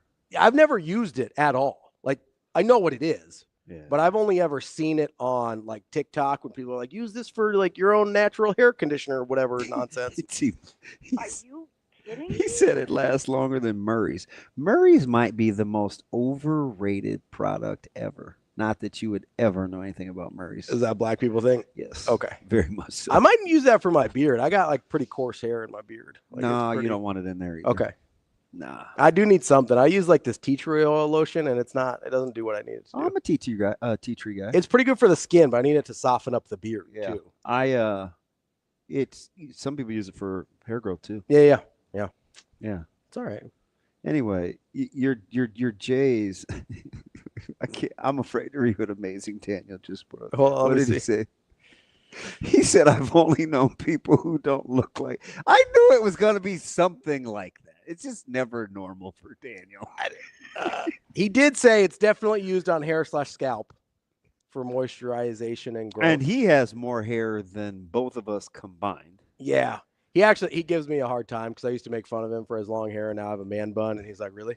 I was like, "Yeah." I've never known, and we're going on double digits. I've never known him to look any other way. Yeah, that's the only way I've ever known him to look. Yeah. I think I just made a joke about him, looking like a hippie or something at one point, and then he never let. Oh yeah, because Amazing Daniel's famous for letting things go. Right. Although Shane did validate me yesterday, and I'm good on him. So what's my man's name? Taron Edgerton. Taron Edgerton. Taron Edgerton. Edgerton. There you go. And who's my Spider-Man dude? Tom Holland. Shane goes. No, they do look similar. Thank you. Okay. Yeah. Because I was worried that. No, I wasn't being a hater on that. I was worried that Daniel. I was just telling you it wasn't the same guy. No, I get it. But they do look. They've got a similar look, and they're both British. And yeah, I get it. Oh, I see. Thank you, Art. It's like there's some people that think Jake Gyllenhaal and Tobey Maguire look alike, and I don't see that. Jake Gyllenhaal. He's the guy that played. Was he Southpaw? Was he the boxer fighting his his daughter? Yep. I kind of like him. That's Maggie's brother. Depends on the role. He's hit and miss for me. Is Maggie the naughty secretary? In what? I'm the movie not sure. She played in with Spader. I don't know. She's the second Rachel in The Dark Knight. So after Katie Holmes in the first one in Batman Begins, in The Dark Knight, she's the one that gets killed. Maggie Gyllenhaal. Oh, Bruce Wayne's girlfriend. He left a little note. Yeah. Oh yeah, that's the bad secretary. Okay, I don't know. But Google on your own. I was saying maybe not while I'm on work Wi-Fi. I'm not gonna Google naughty secretary at work. I can't remember the blue. I mean. Anyway, DePaul and Creighton. But yeah, Jake Gyllenhaal and Tobey Maguire, I don't think look alike. And a lot of people confuse them, and I don't understand why. Anyway, DePaul is a 6.5-point dog hosting Creighton at home. My God, my buddy. Why do you use words like naughty? What do you want me to say? Is that little? So now naughty is little kiddish? Nope. It's not. Nope. I don't know why. Naughty seemed appropriate. I'll explain when you're older. It's fine. Knock it off. I'll explain when we're off air. Isn't it always appropriate? It's almost never appropriate. Anyway. So what's a different word that you would have that fit that I don't know what the movie is, so I don't know what I like. Naughty is naughty a little kid's word? Nope. Nope. Okay, so I don't know what 50-year-old dudes can't use naughty. You can. I don't know if that's the context you want to use it in. Oh, Austin. Apparently, the movie's just called Secretary, which is different than Secretariat. That's about a horse. I didn't know the name of the movie. I just know it was a weird relationship with her boss. Like inappropriate? Yes. Okay, then naughty is the correct word there. So was it naughty or nice? I mean, is that what you're getting at? It's not a Christmas movie, Shane. Oh. If it was an inappropriate relationship between the secretary and the boss, naughty is the correct adjective there. So that's why I was like, I don't know the context, because naughty might have been the right word. Creighton's a 6.5-point favorite at DePaul. It's a tough place. You have to bring your own energy. Yeah. It's a tricky game because it's a little bit. It's the stop it. No, it's the poor man's version of Nebraska versus Rutgers. You got some capable guys at DePaul, but they're not very good, right? Yeah. It's the poor. If you're a degenerate like us, and you actually watch DePaul, gosh, I hate it. You know that they're capable. Yeah, it's the Temu version of Rutgers, right? So the lazy narrative's going to be, because I've heard this all week from people that I don't know. I shouldn't do that. That's childish. From basketball observers that are saying, hey, this is, you can't stub your toe. You got the momentum from UConn. I get those narratives for our job because it sounds like you got to talk about something. You have to talk about something. Yeah. But what it really is just understand the landscape of college basketball and what it means to win. And so when Max says things like, hey, we got to win at Butler, you don't take that for granted, or we got to win here. You don't take that for granted in the Big East. If you're saying those things all along, you don't have those built-in potential hot takes coming up about playing trap games and having a bad team on the road. Because you and I have notoriously one of our famous knockdown dragouts was sneaking up on you. Does a game sneak up on you? Yeah. And I'm like, there's such a thing as being ill prepared. Yeah. But the way that you coach it, it doesn't sneak up on you. Like, I guarantee you, Mac is saying, hey, listen, people don't think much of DePaul. We watch the tape. They're capable.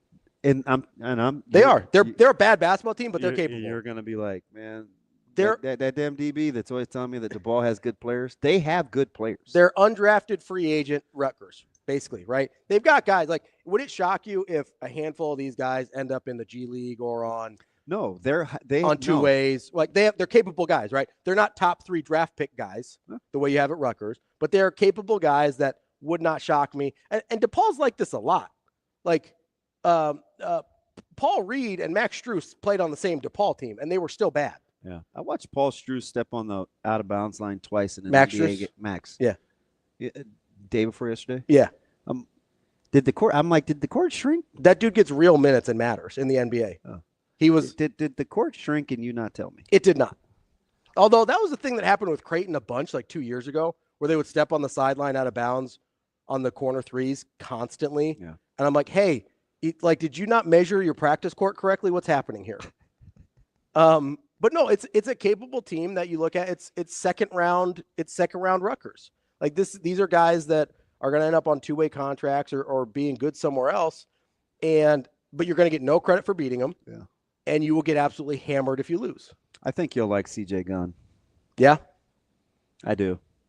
I think he's got potential to be a headache. And Chris Holtman's a good coach. NJ Benson is not bad. Like, Holtman's a good coach. They get loosey-goosey with the basketball. But it is a light line. Yeah, 6.5. Yeah, that's a very light line. This is a game, I'm not going to call it a trap game, but these are the type of games where you have to be careful. Yep. And depending on what happens with like Xavier and St. John and some of these other these kind of weird, important games, in my opinion, in the Big East. In the next 4 days, what happens in the Big East could change quite a bit, pretty dramatically. Yeah, I mean, you've got there's a chance by the end of this week Creighton could be tied for first if you handle your business. If they handle their business, you are correct. And St. John stumbles, you're tied for first. Yeah, and you've already beat St. John's, right? So you look at that, and I'll be the first to admit, did not think we'd be having this discussion with this Creighton team.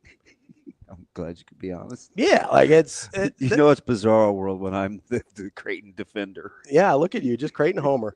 Yeah. Well, it makes sense with how much you love private schools. Yeah, I remember at the old place you used to wear. Getting more uncomfortable by the second. You used to wear I Heart Private School shirt all the time. All the time. And I mean, basically West Side's basically the private school, the public school. Yeah. So. My man is just out here dribbling down. Did I play all the hits? Did I get them all? Anything else? A parting shot? How much NIL money are you guys going to spend this year? All right. That's DB. I'm Ravi Lulla. We will be back tomorrow with more Hurrdat Sports Radio.